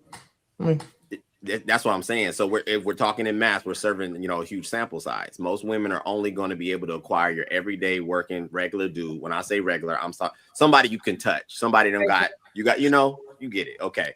So what is it supposed to look like? Because this idea that you're not going to work, y'all can get rid of that. You're going to work. That's just going to happen. Majority, yeah. So are you asking what are women looking for? Like, I'm asking, what does a relationship look like from now moving forward with the reality that women are going to work? This fallacy that you're not going to have to work is a lie. Women have always worked. They're definitely going to have to continue to work. So now we're talking about relationships. Once you clock out, whatever the heck, what is it supposed to look like? Because it seems like there's a disconnect here. That's what it seems like. No, I don't think there's a real disconnect in real life. I think the internet is the internet. It's for entertainment. If you think that this represents the broader life, you're stupid. It is what it is, right? This is the internet. It's entertainment. People are trying to drive up likes to get money. It's another form of TV that we have entered to. This is our reality. So I just want to put that out there. Now, when you talk about reality, which is that a majority of people, correct, they're both going to be working individuals. I looked up the statistical in Black, and the income has increased slightly, right? To as of 2024, right? Black men are making $55,000, and Black women are making about $52,000. $3,000 difference yet and still. And with that, after taxes and all the jazz, yes, you're both gonna have to work. You're both gonna have to contribute to the household. I think what Bo kind of alluded to, right, was not what she said. At home, there needs to be a measure of equal labor inside of the home if you're going to do equal labor outside of the home, right? So for the average man who has to go to work 40 hours a week, an average woman who has to go to work 40 hours a week, that means that you two need to sit down, write out everything that needs to be done in the household. Whoever has the strength to do cleaning, do cleaning. Whoever has strength to cook, do cook. Whoever has strength to do this, do that, do this, do that. It's going to be both people putting in their efforts financially, because $3,000 after taxes, about $333, a little bit more, right? A month, right? That's about your dates. To your point, Drew, that man is making that extra money. He's likely, if he's the average person, he's going to spend it on you going out on dates, because you're not going to $100 meals every week, right? That $300 divided by 4 weeks, it is what it is. So I think that's the thing, and that's the reality of most people's situation, is that y'all both going to work, y'all both going to pay these bills pretty much equally, as we just seen, $3,000 before taxes. Right? And y'all are both going to split up this housework so that y'all both feel like, okay, I'm spending 8 hours doing this and you're spending 8 hours doing that in the house. So are we saying that most men current day are not facilitating their weight domestically? Is that what we're saying? Is that the narrative that we're painting? There is a narrative, and there's actually been a study, right? There's actually studies that you can look up on. You look it up. Nope. No, don't do that. Don't tell us that we can look up something that you're mentioning. That's intellectual. Okay, I will look up the link to that study, as Willie has requested, that men are working about 1.5 hours more outside of the house than women, but women are doing on average, I think it was like 4 hours more of housework per week, which is an imbalance. So if he just took on an extra hour and a half or so of work in the house, then she's working an extra 3 hours, right? He's working an extra hour and a half outside the house, add in that extra hour and a half inside the house. Now it's equality. He's working 41.5 hours. She's working 40. Housework is equal to about 5. Take on a little bit more of that work at home, right? Then for her, so that it's about equality. And that's what people are missing. And this is why people are like, well, I might as well just get divorced and be by myself if I have to take care of another child. If you're not pulling weight at home and you don't have the finances to pay, pull your weight. Hey, so true. I was trying to let y'all just have this one, but again, some of the shit you just got to check. One, that extra 4 hours she's doing is housework. That extra hour and a half he's doing is probably significantly more difficult than what she has to do. The housework she has to do, she's not picking up shit off the floor with her hand. She's using a vacuum. She's not washing dishes by hand unless she's Jay. She's got a dishwasher. Like the stuff she's doing, it just takes time, but the effort is not equal. The stuff that men have to do is significantly more difficult than what y'all have to do outside of the house. So under your premise, then that means that if we hear 2 bumps in the night, you get your ass up, get a gun and go check one. I get my ass up and go check another. If the grass needs to get cut, I cut half, you cut the other half, or I cut half, you do the edging. So it's like y'all don't want equality as it's defined. You just want equality at men's expense, because it's common sense that the shit that you're talking about doesn't align.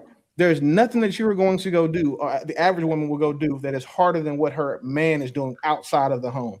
So the additional work she does in the home is covered in those times. For example, say me and Bo are married. Bo has said that she's had a husband who didn't want to go get her car service done. There's no fucking way that she would even know what size tires to go on her car, or what the maintenance is, or where any of those other masculine things come from. She won't know how to go out there and fix a lawnmower when it breaks. She won't know how to change the smoke detector, which, typically I still won't do. Like, she won't have to go do any of those things, because those are things that a man should do. And those are unfortunately gender roles that she ascribes to, because if she didn't, then she would have to take on the equal weight of those things. You guys only want to take on the equal weight of shit that benefits you. You don't want to take on equal weight of anything where your life could be in risk, your labor could be at risk, you can get dirty, or you can go and break a nail. And it's super like, I was fortunate I was distracted for a second because I'll let you get that off. But I want everybody to see and clip this moment right here.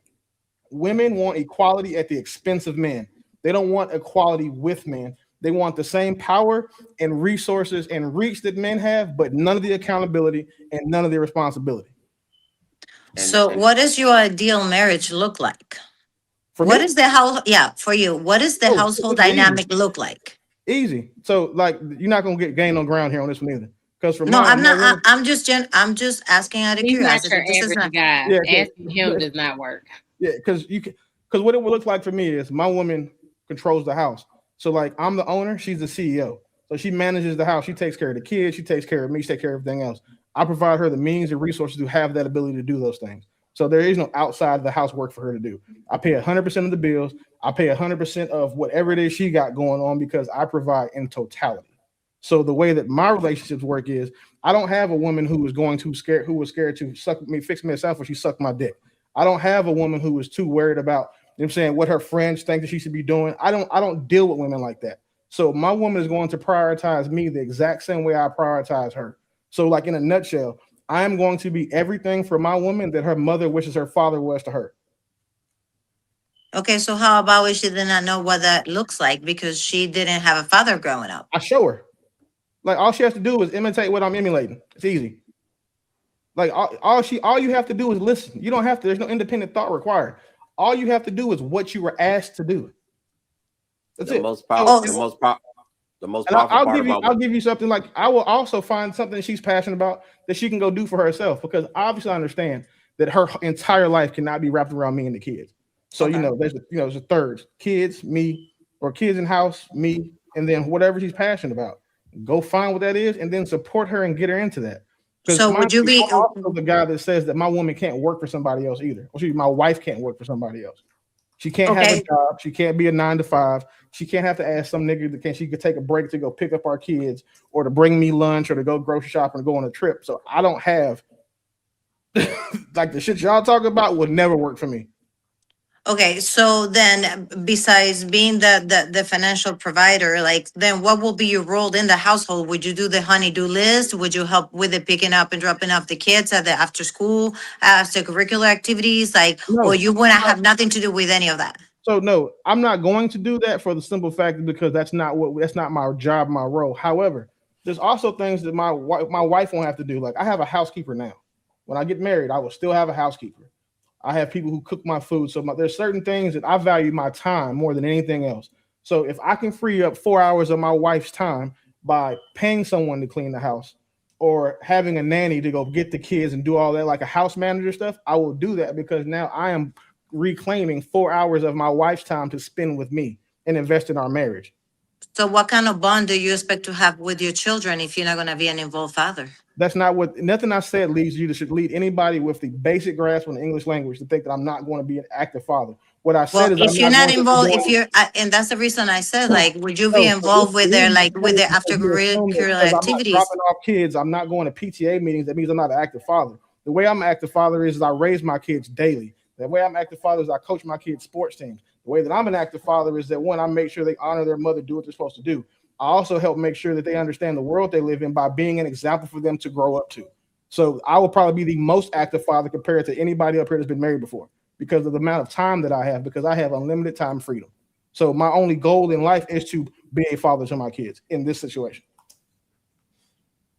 Okay. So unfortunate. Well, I won't say unfortunate. Willie has Willie has special circumstances. That's why I'm speaking to the majority of people, which is why I wanted there to be more. Yeah, his situation is not normal, because not everyone nowadays can afford a housekeeper and a nanny and doing all that stuff. We have to do that ourselves. So that's what I was wondering. And that's why I asked the women, what would it look like? But basically, I don't know if y'all caught what he said, because I was alluding to that earlier. There is no 50-50. It's cutting half the grass is like, okay, your turn. I'm going to pay for, the dinner date or whatever. You're going to have to facilitate. It creates an imbalance. And that's what I was kind of saying earlier. It almost doesn't make sense. and no equation. Like most of the time, what I find, and I said this on the last podcast, I think women like to see men. What would be the word? Like posture, their active things that they're doing. If you guys can't quantify it by feeling it directly, it almost doesn't exist. You completely eliminate the fact that he is actively driving to the dates that he's paying for. You completely eliminate the fact that things are being secured and paid for. But unless he's like running you to AT&T or all of these places and you're seeing him cut the check, it almost don't happen. And that's the part that I think is sometimes the biggest disconnect, to equate that a woman's job, her job, whatever that may be. Then we have to now qualify. Well, what do you do in your 8 hours or 9 hours or 10 hours? Because if you're going and getting coffee, sweetheart, and I'm running meetings from 8 a.m. till 6 p.m. across the globe to different people, I'm overseeing 50 employees, I'm running budgets that are in 7 figures. We're not doing the same thing.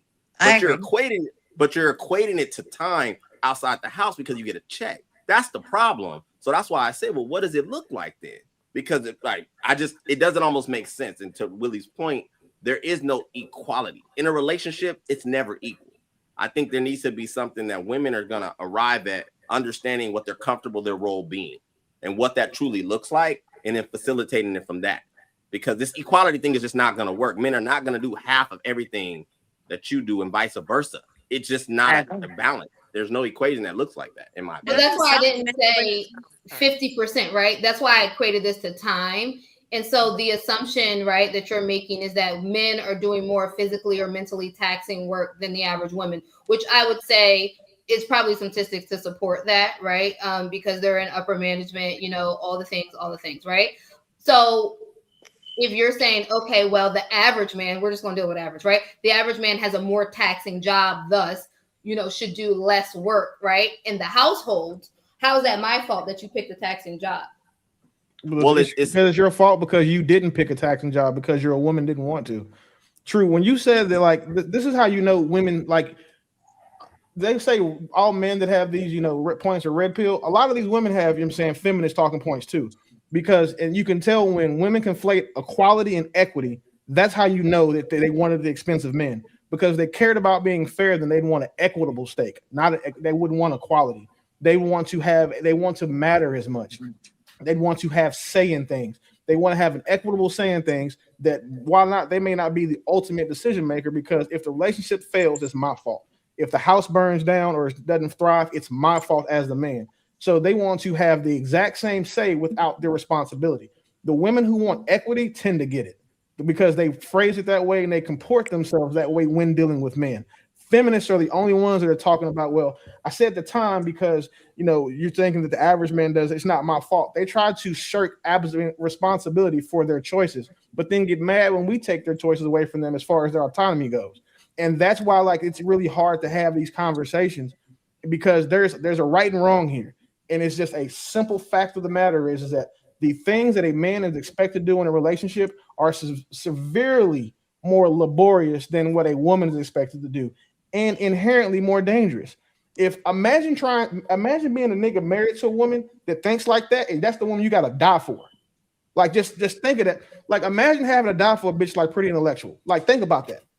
Like, can you fathom the idea that you are supposed to go lay down your life because you made the decision to marry a woman who thinks that equality is more important than equity? That because I'm a woman, I shouldn't have to do these things. And because you're a man, that you should have to do the majority of the work. Like, the one thing that you can cook these people on when you have these conversations is they hate facts. And what they'll do is they'll go find statistics that prove that, yeah, they're wrong now, but 10 years ago they were right. Instead of saying, you know what, my stats are wrong, I was incorrect, because they have a level of intransigence that is also tied to the fact that when you talk to them, everything they believe in is tied so enmeshed with their ego that when you prove them wrong, it's like a physical attack. You see what I'm saying? And what you notice is that none of these women who do this en masse have men or fathers. Well, that's what I'm saying. I'm trying to answer even BK's question. It's like, well, your statement, it's not her fault. I agree. I think it still is that we're going to go to reality, forget the internet, even though this is the tool we're using to have this conversation, right? To do laundry is not a daily task, right? So if you was to measure and try to balance it, how often you have to do laundry. We're talking about you and one other person. Forget the freaking kid. Okay. Go ahead, Mom. No, I was about to say it's a daily task. Well, when you said forget the kids, It's- that was okay. That's a different. if my girl don't do laundry every day, it's going to stack up. So it's best If to you at doing least do laundry a every load a day, day. having children, you go to the gym, True? I do, but I don't do laundry every single day. Yeah, you like I do do. I do laundry every I other need to wash day. my gym I clothes can't every other day. daily. That would drive me do. crazy. It depends on the size of the households. You know, I had raised 5 daughters, and there was constantly laundry, but I couldn't do it every day. But if I didn't, it would pile up, and so I just had a little bit more when I had to do it. Well, I'm glad that sparked some discourse. I'm trying to weigh the fact that that's a task. That's something that it's not. The framework of the relationship is not going to die if there's more socks than not. And I think that's again the disconnect. That's why this equality argument doesn't work. Is because again, I'm speaking to what I believe is happening. We don't posture enough in the eyes of women. Y'all can list what y'all do, but when we list what we do, it almost falls on deaf ears. Like if I say y'all pay the mortgage, if I say that the mortgage, right, and then you go grocery shopping, are they equal? And maybe they are in your eyes, but the reality is I'm housing us. You're housed. I'm housed. You go get food. But the majority aren't just paying the mortgage, right? We're talking about the average couple, right? It specifically, if we want to even pare it down, the average Black American couple, right? Where we already established how much more the man is making. You know, we can look at labor statistics and see what kind of jobs the average Black man and Black woman are having, right? You can look at how much housework is involved with that, how much yard work is involved with that.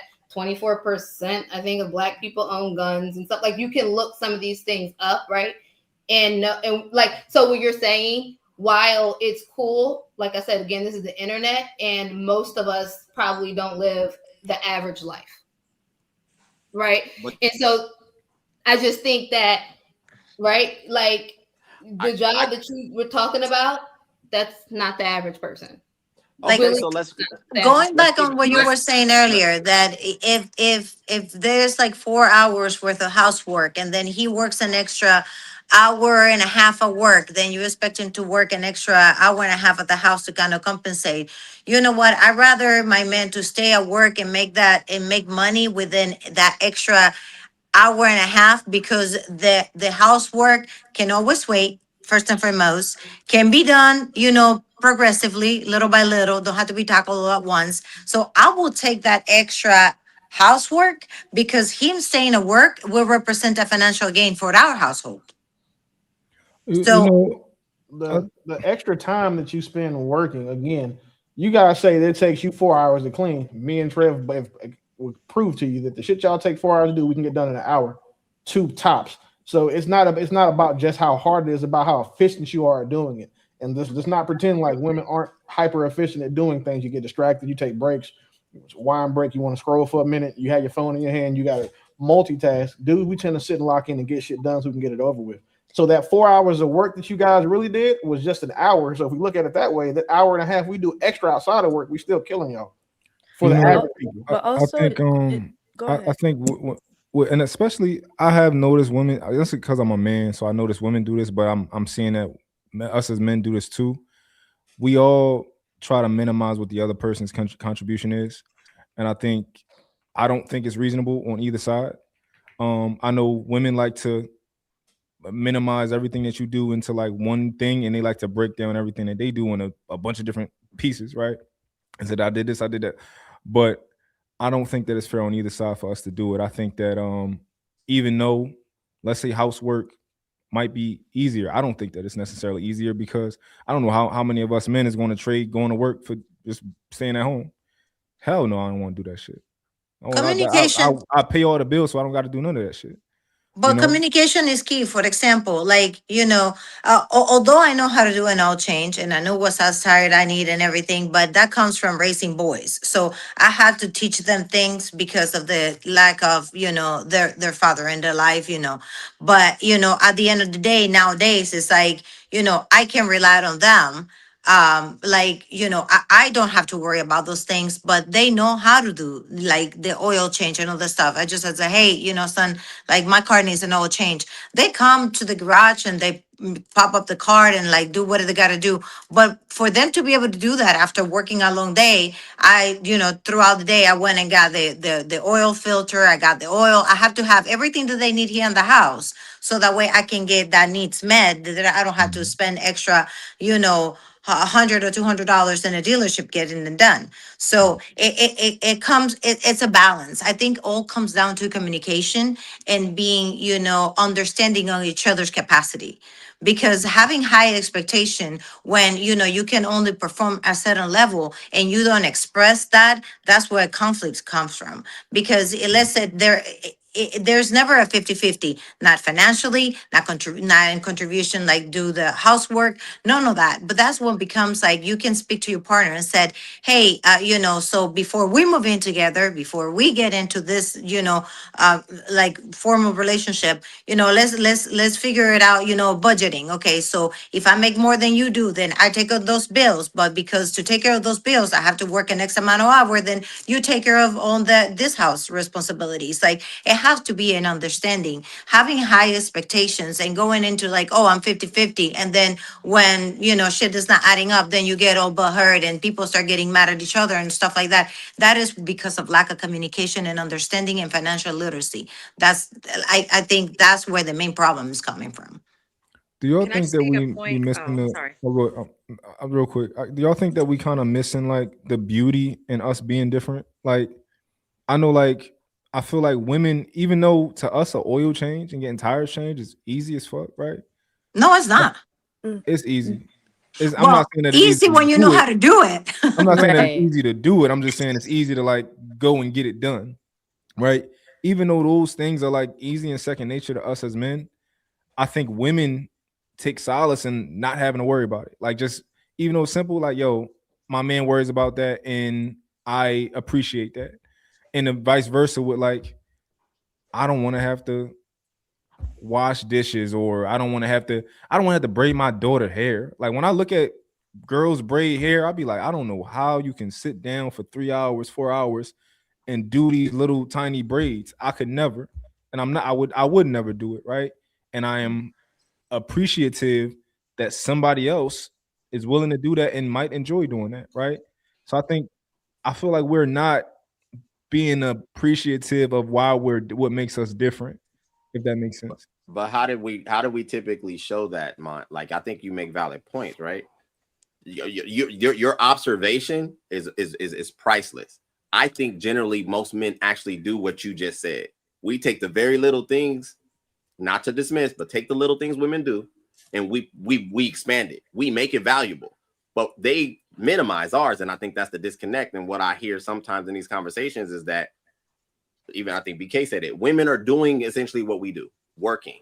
They're getting a paycheck. So now that there's this like almost equation of equality from the way our society runs and functions now in their eyes, and now we're actually exploring, well, what does a relationship look like? And we're trying to kind of mine it out now. That's the disconnect, that you're saying do equal of the work in the household, and it's still like, okay, let's say that happens. Well, when we go out, I know you share this sentiment, Mont, you don't let your woman drive, I don't let my woman drive. Like, so are we going to do that too? And that's why I think it's problematic, because there is no sharing of equality. It's just not going to happen, at least in my opinion. And I'll land. And that's what I was going to say too. Like, we as women, oftentimes we're the ones that speak on equality. We want to be equal when that's going to be impossible, because we I don't want to be equal at all. Yeah, right. But then we complain about certain things that are like hard or things like that, but it's like we created that for ourselves, but then we're the same one who complain about it and things like that. But we also want the things that are equal, that are benefiting us, as to what Will said, but then don't want to approach, we don't want to make the first move, we don't want to propose to men, we don't like, it's like we do these things that, like I said, benefit us, but then it's like basically taking what we want and then leaving what we don't. And it's kind of like, if we want equality, then why not take 100% of equality? You're kind of like, you know what I mean? It's not really equality in that sense. We live in a But world of convenience. I just wanted to just make a exactly. point. I think that, I know, True, you asked like, what do women want? I think that we talk about the different dynamics. Like, I don't know if everybody agrees with the men on this panel providing 100% full, financial stability, taking care of everything. If everybody agrees with a man has to drive, I know relationships that are total opposite of that. And I think there are people who agree with 50-50. And if a woman makes more than a man, they're okay with her providing that, and then maybe they pick up somewhere else. I think that we just got to understand that people have different dynamics of relationships, and just because we think of, like, the traditional or the biblical, men provide, women do X, Y, and Z in the household, it's no longer like that. There are stay-at-home dads. There are women who are making a significantly larger amount than maybe their counterpart, and they are okay with that. So we got to just, I feel like, normalize that people have their own things that work for them. And Willie's, your case is just not, it's not typical, but I will say, I think it's harder for women nowadays to accept a man who is who will fully provide, right, financially, and then take that lead, supporting role position, the household. I think women don't even understand, like, wait, what is my role? What do I need to do? Like, how am I able to be like, that's a submission, level of submission. How are they even doing that? It's not typical. To Willie's point, I do think that, like, a woman will look at Willie, she'll come into his situation and be like, he pay all the bills, pay for everything, pay for every single thing, right?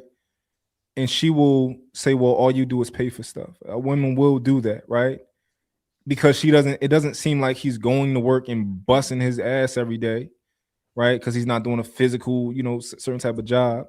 But she's not taking into consideration what he's done to get there, to earn the right to not have to actually, he was in the military for I don't know how many years, and like all these type of things, right? So women, and I think this is where you just communicate, right? Because as humans, we might overlook things in other people's situations. We might be only seeing it from our perspective, but that's where we communicate in relationships. And you tell her, like, hey, I know you might feel like I'm not doing anything. I'm just giving money, right? But these are all of the things that I am doing, and vice versa.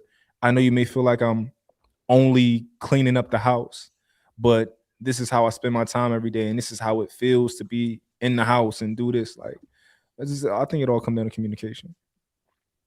That type of woman would never in life get close to my situation. I vet too good for that now. Like, if you think that just because I can do what I want when I want, that I'm finna sit here, I can take my free time and help you do your job, that means I get to have like 10 bitches. That's what that means.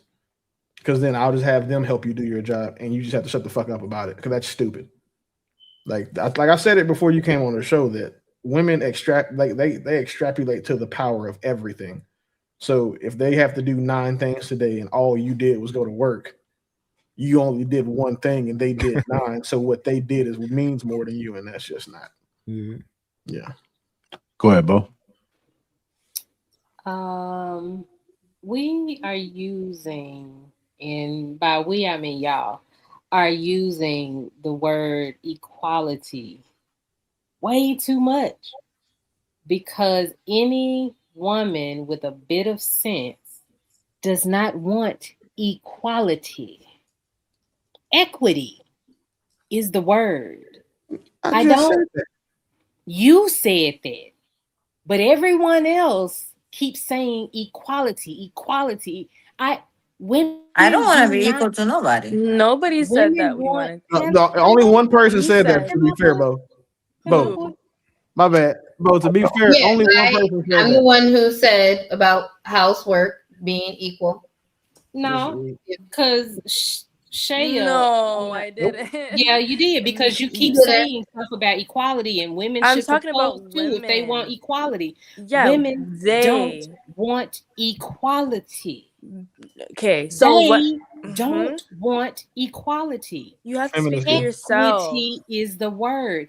Equity is everything that I have been talking about. I Okay. just want you to meet me where I am. Our finances need to meet in the middle, whatever that means. 75-25, 70-30, 30, it doesn't matter.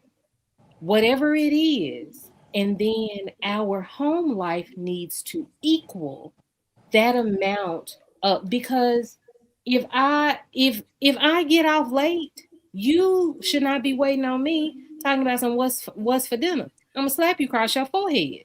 You just walk in the door with it. So can I? Because Right. Hold on. here's the You're Can I? right. thing. Can You're I right. You say shouldn't be something? waiting. Because you I said don't know that why. I was the one that Hold said hold that. on, y'all. Let earlier. her finish. Okay, so I Oh, never mentioned. hold on, I- Shayan.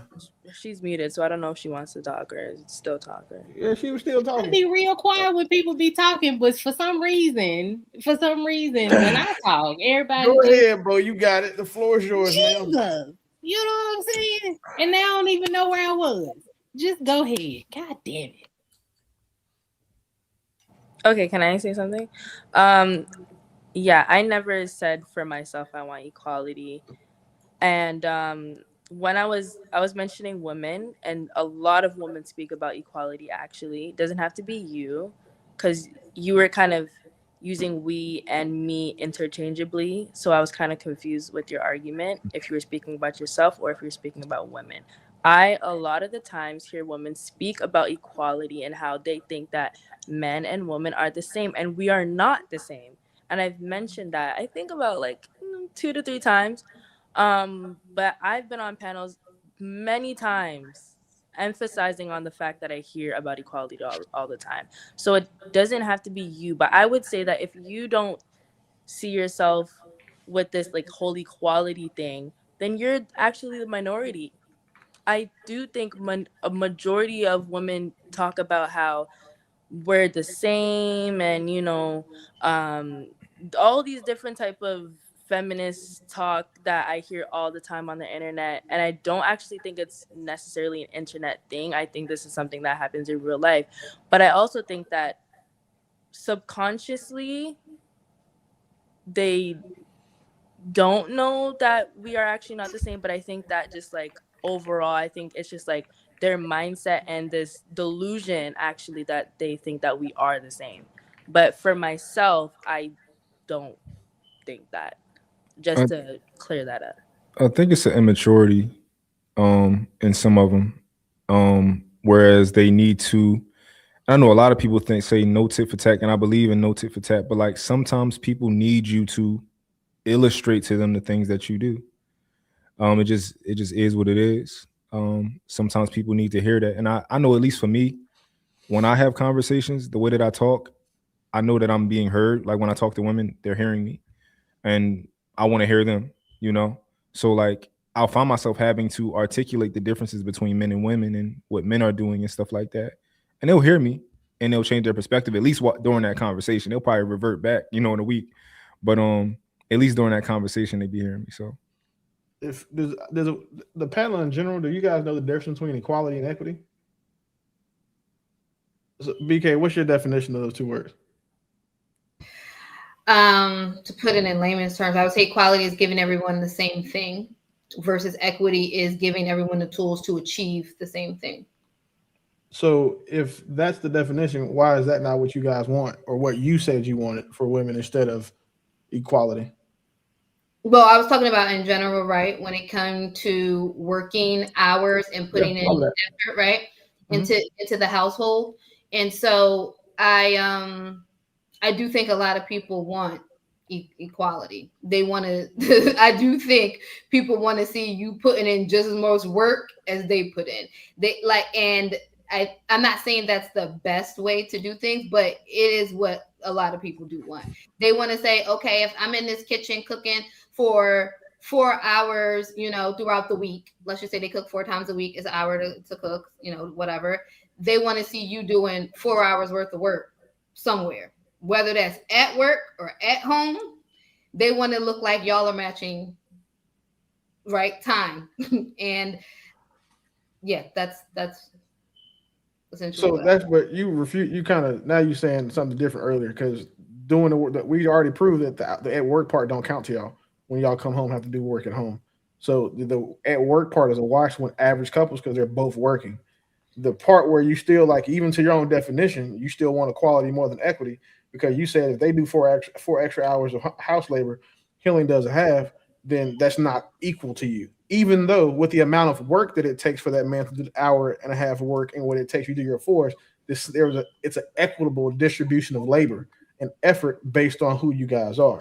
So that's my point. Like there's a certain time, like when people like the only time women care about equality is when it's at the expense of men.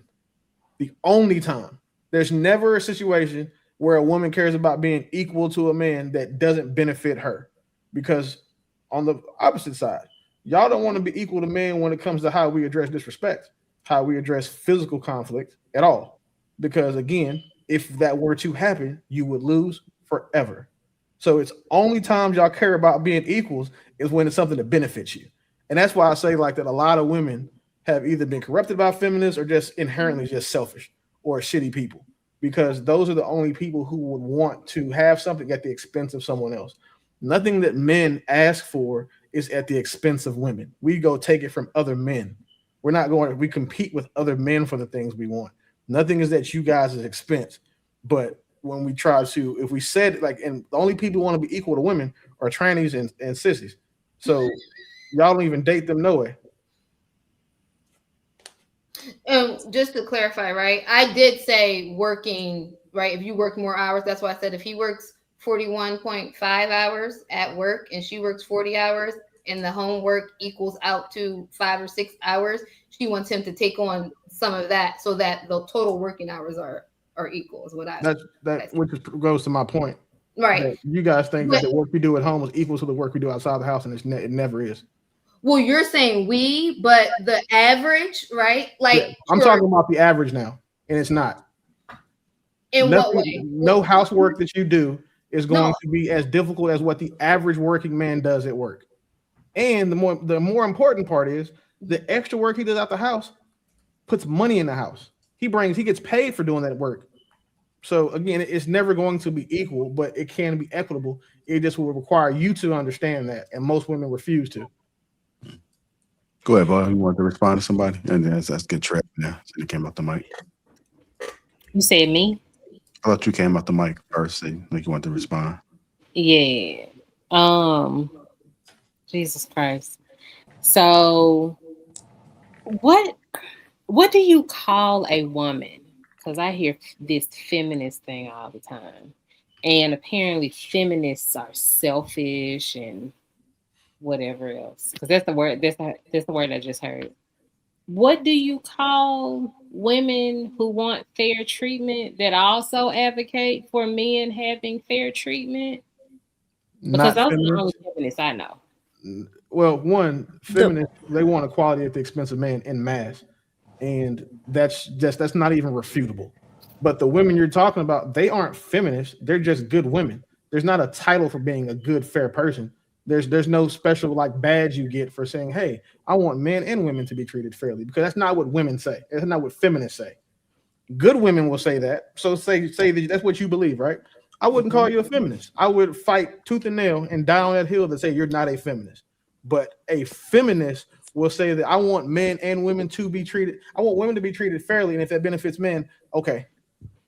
Not that that's part of the actual objective. And that's the problem that I have with feminists in general. Like, pick a wave. Feminist has been bad for women. It puts you guys in a position you don't want to be in, i.e. the workforce. And you guys, women, are still trying to stick to it in all these different iterations of it. And it's just all it's doing is making shit worse for y'all. I don't disagree with that last part. I don't know.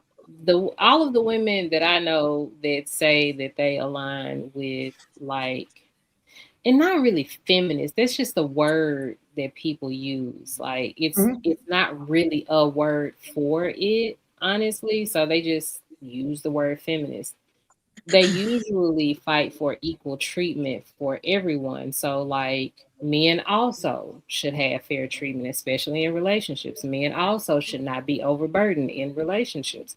So like those are the only feminists that I know. That's why I was like, what do you call those women if the So other that's right. women are Feminists feminists? So, yeah. feminists fight for equal treatment, not equitable treatment, which is what's fair. Okay, I got you. They want equal. They want a woman to get the same outcome as men, regardless of what they have to do to get that outcome. They want men to have their outcomes limited based on what women can do, because if a woman can't lift 100 pounds, a man shouldn't get extra for being able to do it. Feminists they want, again, everything is at the expense of men. Women that you're talking about, you guys should be looking for equitable treatment, not equal treatment. Because again, for example, here's a great example of equal and all. If I pull my chair out, if we're all out to eat, right, and just say that you're my woman, and so I pull everybody's chair out, that's equality for all women. If I only pull your chair out based on who you are to me, what you've done, what you do for me, the role you fill for me in my life, and who we are together and what our goals are as a couple, that's equitable. And if I'm doing it for everybody, they don't deserve that. They should have men or their fathers, or the waiter should have did it. But I do it for you because I make sure that you have a equitable treatment in the way that I treat women. I treat all other women the same. So which is y'all pick up your own shit. But for you, based on who you are and the work you've done in that scenario, I pull your chair out because I'm supposed to as your man. Okay. Gotcha. I think in fairness, go ahead, George. Yeah, I was just going to say a lot of these issues that we're talking about, I think we could simply avoid them by having discussions prior to being into a deep relationship. If you're already in one, I get it. But if you are to the point where you want to take a person seriously, I think this is absolutely part of the discussion that needs to be had. Where you're speaking about finances, what people are comfortable paying, how you would distribute housework. What is it? Are you comfortable with gender roles? These are all extremely important, but we don't have these conversations. A lot of times we get caught up in the love, the lust, and not understanding the business aspect of it and what's actually going to make that person want to be with you for the rest of your life. We don't really pay attention to that. And that's not going to really get us anywhere. If we're looking at it and saying, we're going over so many different things as far as the relationship is concerned, we'll take hours and hours and hours and hours to plan a wedding, but we won't take any time to put these scenarios together to see what kind of a man you are, what kind of a woman you are. Then, yeah, that's going to be problematic. And it gets tough when you start trying to go tit for tat, because there's going to be times in the relationship for particularly the average people where you might need to lean on that person for some point, right? So if you have to lean on that person, you need to understand that they're going to be available for you, and it'll be vice versa sometimes. But again, what you say?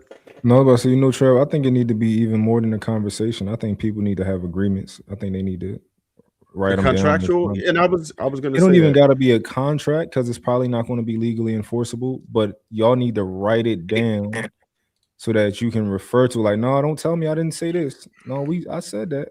This is your signature, right? Like, I think people need to write it down so that they can actually read it and go reference it. I do think that there needs to be an expanded conversation, and then maybe even being written down. What you are, in my opinion, seeing is that men are actually starting to ask more questions. Because again, like I said earlier in the broadcast, a lot of the women socially off the bat, I don't care almost who you speak to, they know what we're supposed to do in a relationship. They know what we're supposed to do.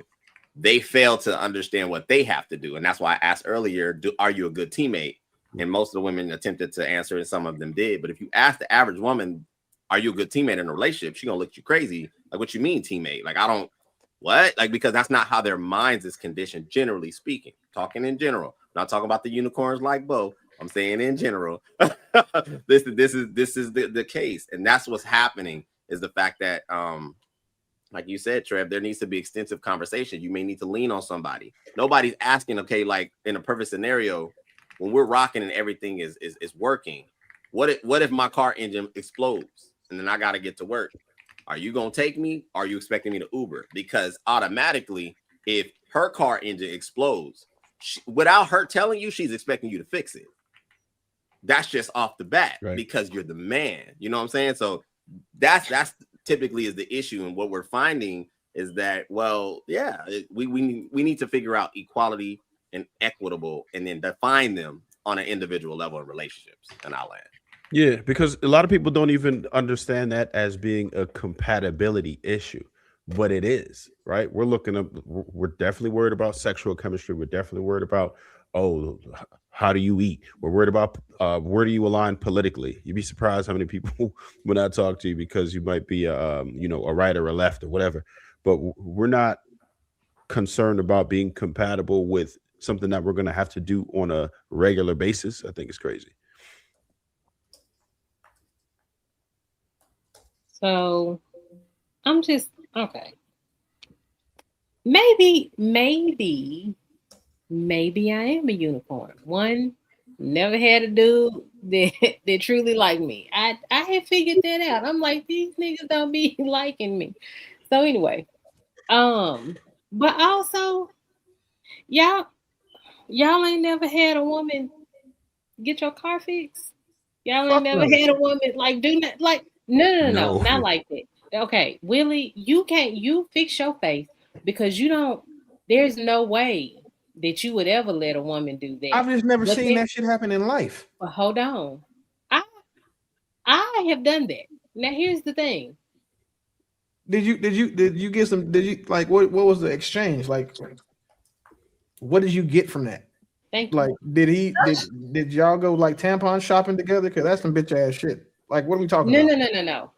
Okay, Willie, everyone does not have your bank account. It's not about a bank. Oh, wait. See, this is what you can't do, Bo. It's not about a bank account. It's about how I was raised. I understand that. Here's the thing. Okay. It is like that. It's different. Here's the thing. That was my husband. Okay, he needed to get his car at the shop. I paid for it. It needed to happen, so I paid for it.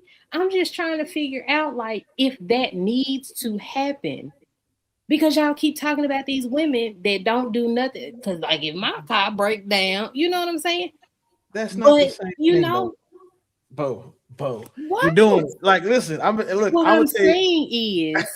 I'm saying is, in a relationship, things that need to happen just need to happen. It doesn't matter who does it. Ideally, would I have liked for him to do it himself? Absolutely. Would I have liked to keep my money in my bank account? Damn right. But that's my husband that needed to happen. And so I got him his transportation because the alternative was my car. And my car can't be ripping and running. We got two different schedules. You see what I'm saying? So that was your husband, Bo. So listen, yeah, it's a little different. I'm not doing that for a random dude. I'm just saying. And two, what I'm saying is you paid for it. What I'm saying is, my point for that is men also deserve for their needs to be met because they can't just figure it out. Like I could have just been like, figure it out, whatever. And he would have. But what it seemed like it, okay, so but then you said that you kind of like got the situation, handled. But would he work extra hard and he put the money in the bank account? So it's an emergency fund. So in the case that happened, then you wouldn't use your money again. Did he make it up some way, somehow?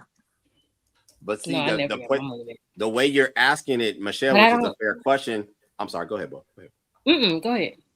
No, I'm saying, like, I agree with you, Bo. And again, Willie, you my boy. But I think that's the problem from the standpoint of we're setting the standard of most people are not walking around married. Most people are dating. So then we need to now define what it looks like at the level of dating and then marriage. Because I agree that your wife, like bills being paid, for example. Yeah, you're not paying for your girlfriend's bill. Her bill. But your wife is different. Bo said, okay, my husband. So that requires a certain level of activation of resources, effort, and so on. But most people are dating. Most people are in some relationship that is void of marriage, right? So now we need to explore what that looks like at that level. And I don't think that that's a sex thing. I think that that's a capacity thing, because I'll be the first to say, maybe I'm spoiled. I've had tons of girls, not necessarily taking care of my car, but I don't date broke women. Like, if anything goes on with me, she felt offended. Like, what can I do? Let me activate my powers. They all understood. In my life, you either are beneficial or you're useless. And I think that's the problem with a lot of men, is that they really don't date women that are useful. So she needs to be useful. You know what I'm saying? But the way I look at it is like, if we are in a relationship and we are married and you are the head of the household, and I'm trusting you lead, and something needs to be handled, and at the moment I have the funds to do it, great, I'm gonna step up and I'm gonna take care of it. However, I'm already depleting a part of my income that you didn't have. So what you're gonna do as a leader to put us in a position that when this situation happen again, how about if I don't have it? Then who's going to solve the problem if you're the leader? So it needs to have some sort of like, leadership, that man is not going to continue to put us in a financial bind and expect me to bail him out, because that's not a leader. So it's very different when you're married to when you're dating. I've been married and I've fucked up a bag, and my wife at the time had to cover where I was short briefly. And then, I was recouped and whatever. But that's just certain things, right? Like when Bo asked the question, she was like, "You never had a woman get your car fixed?" Fuck no. Because I'm thinking like, have I ever had her take, and go get my tire changed or go get the supercharger or whatever? Like, anything done to my car has always been a man thing, right? And I keep my women in equitable positions in our relationships. So it's not something that my woman would do. However, if I'm married to someone and I'm short, obviously the default would be that my spouse would cover it, right? At a girlfriend level, I'm not expecting her to do that. If she offers to what True said, though, like if she offers, that's awesome. That is a very, very, very solid woman, right? No issue with that. The thing is this simply. If you had told your husband to go figure it out and you didn't have the money, you couldn't, he would have went and figured it out. But you didn't tell him that because you thought that what you're supposed to do. Most men are going around here figuring shit out every day. There are people in the chat right now that are figuring out how they're gonna make rent in 4 days. Right now, as we speak, they're coming up with a plan of how they do it, right? That doesn't mean that they don't have somebody else they can go to. They couldn't go get a loan, they couldn't go, whatever. It's that they are just trying to figure it out themselves. When you're in a relationship, it's safe to be interdependent on your partner. So you don't have to figure it out yourself. You figure it out together. You highlighted. I don't know about y'all, but when it comes to like money, I almost would never ask my woman for no fucking money. I would never ask her to get my car fixed, even if I didn't have no money. I'll figure it out. Now it might be a situation where like, if it's that bad, then I might ask her and I'll pay you back. I'll make sure you get, I'll get it back to you. But like, that's just one thing. I'd rather borrow your car before I ask you for money to get I don't know what it is. Maybe I'm maybe it's a toxic masculinity in me. But like, to be fair, he didn't ask me. He didn't ask me. I came home from work and was like, "Let's go pick your car." I had already paid for it, so he didn't ask me. He had no idea I was going to do that. See, and that nigga wouldn't get your tire changed. He hated you. That man hated you. Oh my God, that man hated your or pamper gut. you or do something special. Bo, who drove to get to the car dealership? Well, the mechanic who drove the car. She probably drove him. He was in the passenger seat? I went home, like on my way from work. I went and paid for it. Went home and got him and took him to get his car. So you went back. He was in the passenger seat. So that's crazy. I don't like none of that. I don't like nothing about that. Like you paid for my car. That's what I was saying. This is the second time y'all telling somebody don't like somebody on the podcast. I just want y'all to know, y'all. I'm starting to. Leave Bo alone. Y'all leave Bo alone. Like you're not about the big money me. Like I didn't. That's some shit I do. Like you ain't gotta worry about it. Listen, I paid for the car. You don't gotta worry about it. I already did it on the way home. Like you good. Like come hop in the passenger seat. I'm gonna take you to get it. Like come, don't even ask me. Like come on, your car done. Nah, don't worry about it. It's finished. Y'all ain't praying hard enough. I ain't found a man like that yet. and I think I'm glad that we use the example of the car. It's hyperbolic. It typically most people's car engine ain't exploding. But my point is that it seems to still be somewhat of a disconnect. Respect to men like Mont, Willie, myself, even Trev, that we operate on higher standards just from us, right? But typical men, I'm still trying to figure out what that's gonna look like on their level. What can they really facilitate? What can they do? And then what can they expect? Because basically what I've concluded from what even Bo said and Willie said, if we're not married, then our expectations should look vastly different. If you're my girlfriend, we rocking, and something catastrophic happens, how dare I look your way? How dare I even ask for assistance? It's not how dare you look his way. It's just that as a wife, she has a duty to help. That's the part. There's a biblical legal obligation for she should have a vested interest in your future. Dating someone I don't believe in if you're single, if you're not married, you're single shit. But when you're dating someone, there's certain duties that just aren't inherent unless they agree to them. Okay, so let's pull that back. Is that the sentiment of how most women see dating, from them being the woman in the equation? Because they think that men are supposed to do a husband shit. Yeah, I got you. I knew you was going with that one. And that's the problem. Yeah, no. So if we're going into that, right? Because for some people, marriage is not the end game, right? Some people would prefer to be a perpetual girlfriend, boyfriend, whatever. Not everybody has that same sentiment of, the sanctity of marriage is not for everyone, right? So is there a time period or something that you would recognize? Is it when you're cohabitating? When do we say that, all right, well, this is now my responsibility? If the end game is not marriage, because it isn't for more and more people. They're not trying to get married. If the end game is marriage, then you're responsible once that becomes the end game, in my opinion. If the end game is to just be two people that are sexually monogamous and travel buddies that live together, so then you're a contractor. That's a 10-day contract in NBA, right? You're not. So you renew that shit every month when you pay the bills. That's not a long-term commitment. But maybe it is. What should we minimize it because some people don't believe in? There has to be something that will solidify or signify the commitment, and just your choice isn't that. It has to be something that requires you and puts a duty for you to commit to that thing, like a contract. And in the absence of a contract, there is no commitment. Excuse me, there is no binding commitment. I apologize. So you and your girl can say, "Hey, listen, we love each other, but we don't never want to get married, so it's how we're gonna rock out," right? That's the plan now. But there is nothing governing that contract. So that contract is just two people having a conversation and every day waking up and choosing to carry out the agreement. 2 years from now, you can be like, she can be like, what? I do want to be a wife, and you're vehemently against it. Now the contract is you have to renegotiate terms. And since there was no contract to hold each other to, y'all just both part ways. There's nothing that either one of you guys can do to each other. You can say, well, you told me you was cool fucking and taking trips and all the other shit, but now you want to be a wife. Like, things change. And what contracts do, commitments do, when you say commemorate them on paper, is they have terms and conditions that are agreed to by both parties. And that's the type of commitment you'd have to have in these relationships before you could expect someone to have a duty to fulfill towards you or on your behalf. I do believe that within dating, let's say that the end game of dating for the most part is for people just to today be in a committed relationship, eventually marriage.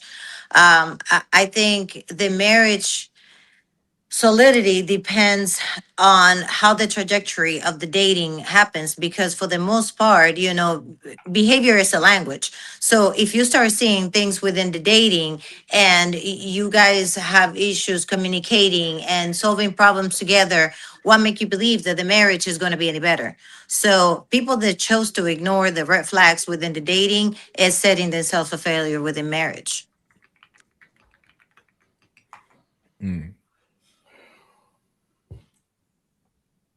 I had a question for Bo.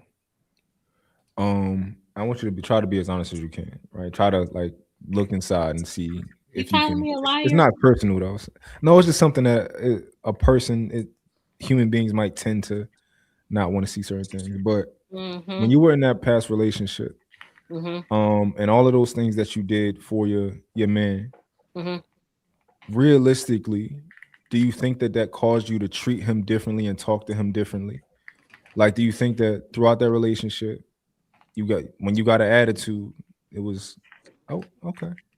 No, I don't make differences. Like, I don't have less respect for a man because he makes less than me. I don't have less respect for a man because he needs me to do something for him.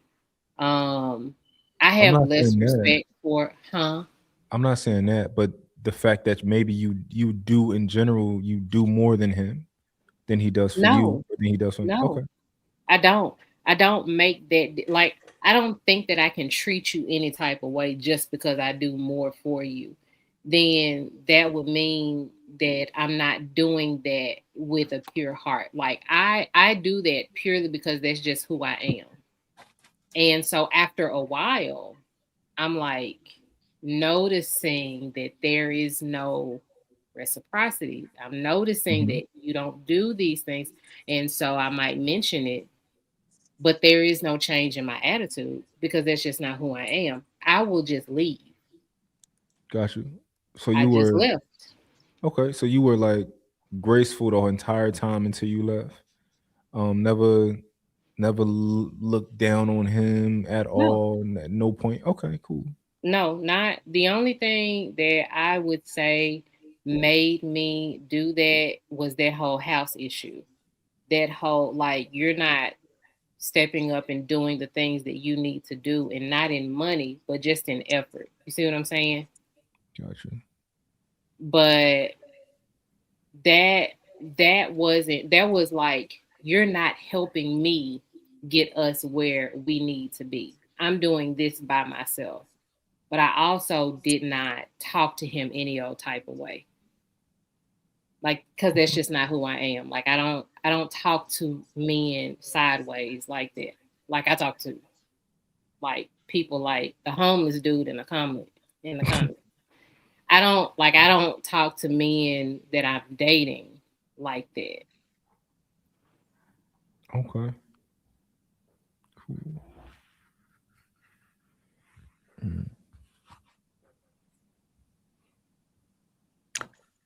Now, for Bo, how long would you would you say you were in a substantial amount of time into a courtship or relationship with this man before you marry him? I don't really want to keep dissecting my relationship. Like, Okay. bringing up stuff as an example, cool, but I don't want to keep constantly dissecting because the The people in the only comments reason, completely and different. I don't, no pun intended, I didn't mean to offend you or getting Are into you your good? business like that. I'm just saying that sometimes because, and it's, I have sisters and I see them, and then there's sometimes because they are such a love girl. They oversee certain things that they were in front of them. And then when reality hits, then everything goes like, like in retrospective, they look back and this is like, oh, I miss all the signs that this person never appreciate me the way that I should have.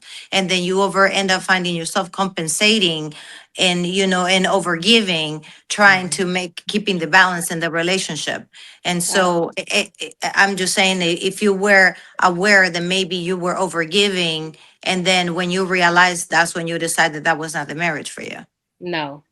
For all intents and purposes, everything was fine. Everything that I examined prior to getting married was something that I could deal with in the marriage, because we don't hope that things get better.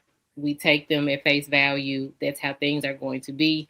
They may be slightly worse because that's just how things are. Um, but that's why I can't advocate for waiting until marriage. Don't live with your partner before you get married. Live with them. Absolutely. I believe in that too. Live with them and have sex with them. Because taking out those two is a recipe for disaster. I am living proof of such things. Waiting and not living with. So please don't do that. So Oh, for yeah. all intents and purposes, everything was everything, right? Until you live with them, until all of these other things have happened. So whatever. Yeah, I was raised in purity culture, and let me tell you, like growing up and become a young wife, it was the hardest thing because I literally went blindfolded. So yeah. I have a question for the ladies. Do men be really letting y'all drive them around in cars? Yes, smart. That shit is crazy to me too, bro. I thought that she was just I've saying seen it. Yes, it is. I've It seen is a There's a lot thing. of It there's a is lot a of dudes. thing. There's a I lot don't of dudes prefer doing it. that. For the most part, even if it's my car, you're driving. I don't know I what don't to tell you. care if it's your car. It's my car. When I'm Yeah. like, you're not driving me. I don't even want a woman to fly the plane that I'm on, let alone drive me like that. I can on two fingers have I been driven in a car by a woman in the past 20 years. Like no fucking way. If I'm drunk or injured, yes. Well, that's outside of that, different. no. Like I don't give a shit who Yeah, drives me. that's the exception. Yeah, I got Drunk shot in the ass. I drunken don't or care. injury. Like when I had my motorcycle accident, the ambulance driver was a woman. Didn't give a fuck. I was dying. But talking about that was also one of the times I mentioned in the past 20 years I've been driven. But there's no way that my woman is driving me any fucking where. Hey, I don't mind being driven around here and there. I'm not gonna say that majority of my life a woman's driving, but I mean I be having some work to do, so I should pull that laptop out. Yeah, you can work in. I get what's that? Where you get I get motion sickness looking at my laptop in the car if it's moving. It all depends. I mean, I haven't got motion sickness sitting in the passenger seat or the back seat. I have gotten. Yeah, I have to put a kid to bed. I would love to stay, but my time is clocking, so I have to put my child to bed. Next show, Michelle, thank you. before you start. Thank you for your time. We've got to close out shortly anyway, so I appreciate you, Michelle. Thank you, man. All right. Well, good night, y'all. All right, good night. Bye. She kind of had a little southern tang. She's like, good night, y'all. Isn't she Spanish? So y'all, you so can't y'all get no here more getting southern than that. abused. They out here getting abused by these dudes. Like, yeah, that's wild. I have seen girls pump their own gas and they do be in the passenger seat. That blows my mind to this day. I'm like, I live in Jersey, so no one pumps gas Yeah, here. no but- one pump gas in Jersey. oh, okay. Well, I see girls pump their own gas on a regular, and True. The first time you drive through Jersey and you try to get out, it's gonna fuck you up. Okay. Yeah, because it's illegal. It's unlawful to pump your own gas here. What do you mean I can't pump my own gas, nigga? What are you talking about? You got attendants who do it for you. That's The wild. only time I pump my own What are gas, you talking about? they're taking too long. Like just and that's So they put the wrong gas in there. I need I to go never to Jersey. That's my car. They be like, bro, you pump 97. Is it Y'all nice? got 97 at gas Diesel. gas stations? They put the diesel in. Like, put shit up loud. Yeah. I put diesel in a truck that was gasoline once I was in the military one time. Yeah, How far did you make it? A couple feet? No, far did you I make it realized after that I had done it and then called my command, was like, hey, I'm gonna be late getting back. They're like, why? I was like, because I put diesel in the duty truck and I don't want to drive it. And they're like, well, if you're late, you still get in trouble. So I was just like, well, I'm just gonna be late. I'd rather be late for in trouble for that than fucking up. Yeah, than destroying the truck. Yeah, Yeah, goddamn. so I just took a taxi back to base and got smoked. It was bad. Naomi, what you think about some of the dialogue that was going on tonight? What you agree with, disagree? So I was listening. I was listening to a lot of I was definitely in the chat. My biggest thing that I was listening to is the disagreement between the understanding of what a relationship, the communication factor of it. I think it's crazy to me now that even though Mont was like, and True were like, oh, we gotta have like contract, so to speak. But the fact of the matter is where we are right now in today's history, if we don't write it down, then there's no form of protection for one or the other. And I put it in the chat. I said, I'm not sure if you guys are like big on TikTok, but on TikTok, there's this huge discussion on how much it costs to have a wife.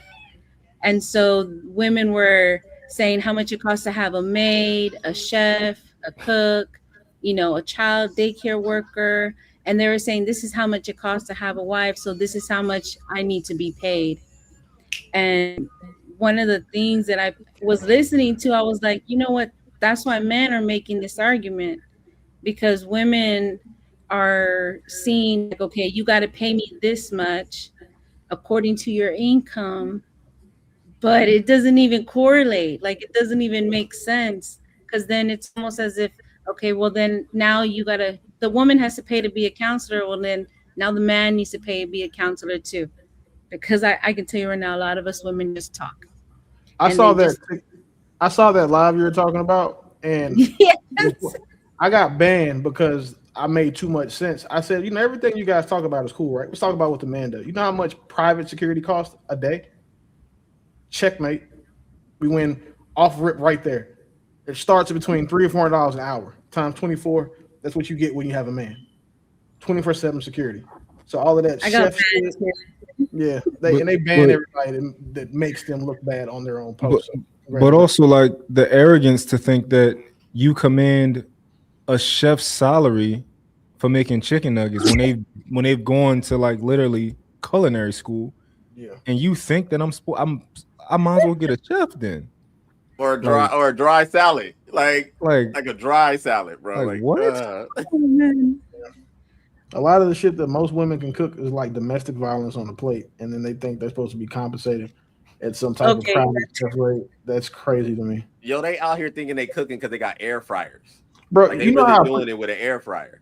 Hey, don't knock the air fryer. Do not knock the air fryer. First of all, air fryers are a lifesaver during the week. Cooking happens on the weekend. Because y'all work. Shortcuts. If y'all were stay-at-home wives, the air fryer should have been out the Shortcuts. window. Yeah, that's shortcuts. We're not doing that. I air fry everything. A woman that knows about her pots. It's convection oven in a miniature size. It's not revolutionary. Yeah, they just call it a different thing. It's like It's that same easy bake oven shit we had when we was kids. Like, you used to be busting them. You have a sister. I didn't have one of those. No, I didn't. My cousins did, and I used to eat all they bake shit, and I go eat it while you gotta let it cool off. My fat ass would just go in there and get it. Like I'm not waiting for shit to cool off. I got burns on my hand from touching the trays and shit. Like if they waiting to eat it and come back, I already ate that shit. Like people think like you know what I'm saying, like you short and fat now. Like I'm 6 foot 250, but I've been 200 pounds since I was in the 3rd grade. So like when I tell you, I used to be fat. I used to be real fat. 200 pounds in the 3rd grade? Did you say? Yes, I was a big ass kid. Third. How tall were you? Were you tall in the 3rd grade? I wasn't too tall. I was like 5 foot, something like that. I don't know. I wasn't too tall. I was tall for my age. I'm about to say you. Probably What grade was you in? 3rd. That's crazy. Yeah, I gotta see pictures, man. I'll split. I'm gonna see. Or didn't happen. That's crazy. Okay. Wow. 200 pounds. 3rd grade. Damn. That's a big kid. That's a big 3rd grade. I'm gonna see your picture right now, Mike. It'll make sense in a second. Yeah, I gotta see that. That's crazy. Damn, I graduated high school. All I know is this shit better not end up in JR's fucking AI picture meeting like they be straight. Official Mama G on the panel. Also a member of the 1999 Super Sticker. Thank you, man. You said the AI. You talking about this? No, that's a white man. No. Oh yeah, don't put my baby picture in this shit.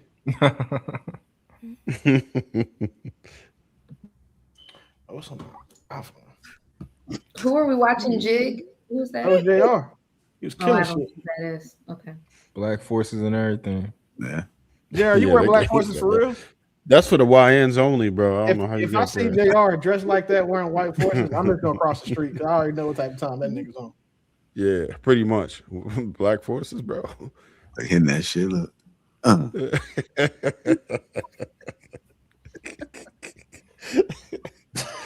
Yo, you gotta put some music on it, bro. Go to that song. Yeah, I don't want to get copyrighted though. Nah, make one, bro. You ain't got Suno? I'm gonna make a track for you. Tell me what kind of track you want. I'll make one for you. Shit, the one that go to that song. Yeah, that dance he was doing. Send me the file. I gotta learn how to make AI music. No, you need to learn how to make AI dance videos.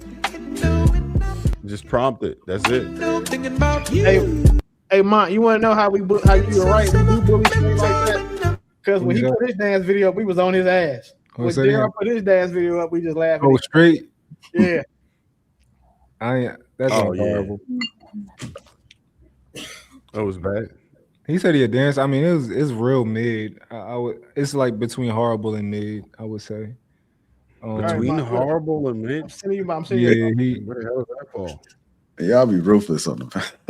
Hell, you be setting this shit up. You like, and this the thing, Jr. When you put the pounds together, you know who's gonna be up here, and then you bring like people. It's almost like we some athletes, and then you invite a bunch of freaks to the party. Like you know what's gonna expect them not to get fucked. Like you know we kind of be on some roast nigga shit, and then you bring roastable niggas up here, and then you got the between them and the chat. Like what you think gonna happen? Like bro, come up here every show looking like nigga from New Jack City before he got the job, and then think that we just not gonna let that shit go. Can we play the dance video? They said they want to see it. It's public. It ain't like it's no. You talking about straight? Yeah. I ain't see it. Yeah, I ain't see it. That was terrible. Oh, you didn't like it either? It was horrible. I'm 11 months in that I'm picture. not showing y'all my dance videos then. Oh yeah, you a chunky. I want to see the 8-year-old drawing. Yeah, I text my stepmom and asked her to send me my baseball picture. All right. Like my jersey was too big. I couldn't even pull it down all the way. I mean, well, not too big. It was too small. I was a big kid. Send JR that straight like that video. It's in the chat. It's in our chat, JR. I know. I'm trying to. Oh no, I had it already on the. Oh no. I can find it right quick. Somebody put it in the chat. I'm never gonna let that man live that day. It's in the King Talk chat too, Trev. Oh, But I put a bunch of shit in that chat. Oh, you say in that chat? Yeah, you're gonna have a hard time finding me. Finding in that chat. Yeah, that should be jumping. Straight like. He was like, "Hey, how did you find that?" Nigga, you posted on the internet. That's how he found it. The fuck? I'm trying to find his Instagram. Man. It's his name. Is it that or dat? DAT. Straight like that. Damn. It's a lot of guys with straight like that. Let me see.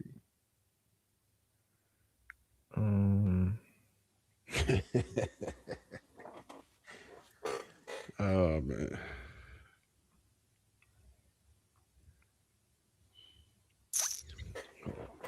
Oh, I got it. I'm about to read it down.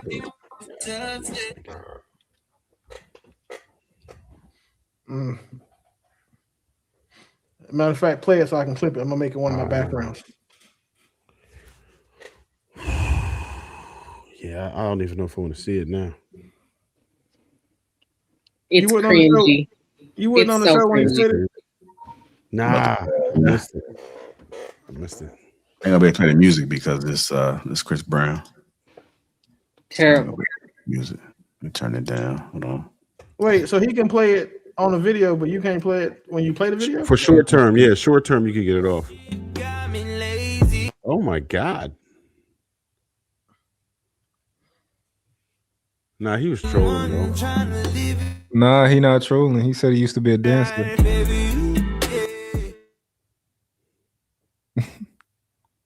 Oh my god.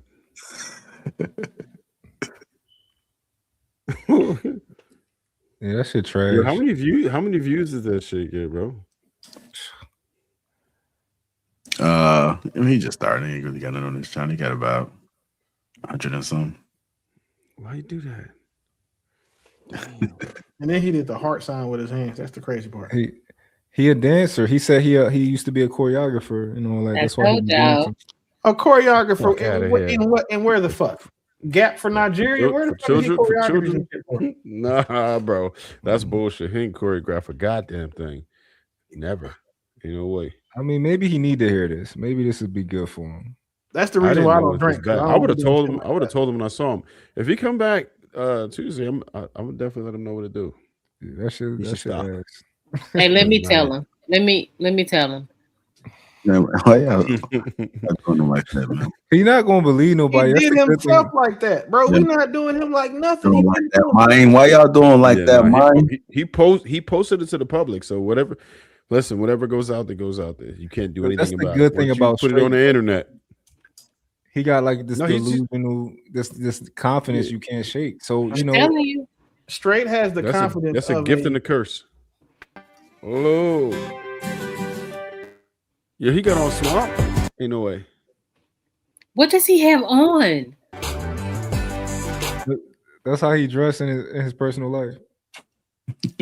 Are those Like Ugg it, shoes? like every day? Hey, What Vans. is that? Them look like Vans. Hey, Vans. Hey, all I know is if I go to a club with nigga, he start doing that shit in my section, he gotta get the fuck out. Oh, hell no. Yeah, You that's got Why'd he tuck in his shirt? I'm Like, why just is his saying, shirt tucked first of in? all, so you can see his moves. if this man wanted to comes make sure into you can your see all section his- with a tucked in shirt with some jogging pants and some Vans, let me tell you something. Get rid of him immediately. That's how he be picking up the ladies at the clubs and you know. Ain't no way, back to bro. his- I'm gonna his, tell you. his room. He be getting them. He be getting them. What they call them? You gonna have a them, talk. Them You lot feel like lizards. I'm gonna have a talk now. I gotta. You I said gotta a bring him lot into the lizard? office. That's Yeah, fucked he up. be picking up lot lizards. You're not a trucker though. You know how down bad you gotta be to go Wait. pick up a lot lizard and you got a Wait, regular car? who's picking up lot Exactly. lizards? And you're not a trucker. Wait, Exactly. who's doing that? That's the point. You see? Who's You doing see? that? Y'all Who's tripping. doing that? He is. Cause that's You the trying to only put that on people he go, on straight and the like only that? women he getting with a tucked in shirt. You got a t-shirt Oh, tucked in, some well, damn. jogging pants and some Vans that don't go with nothing. You're getting a lot lizard. Damn, I wouldn't put him on that. I mean, he could find something on List You're Crawler or getting a something. lot lizard. The equivalent of a lot lizard.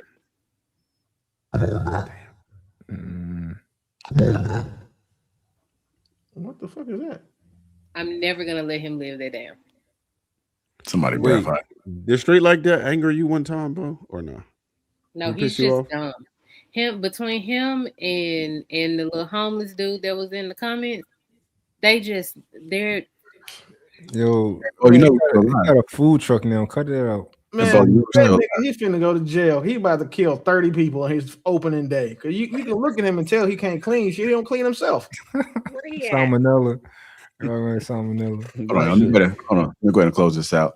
Well, thank you guys for tuning in tonight. Make sure you hit that like button on your way out. Make sure you support everybody on the panel as well. We'll catch y'all next time. Enjoy y'all weekend. We are out.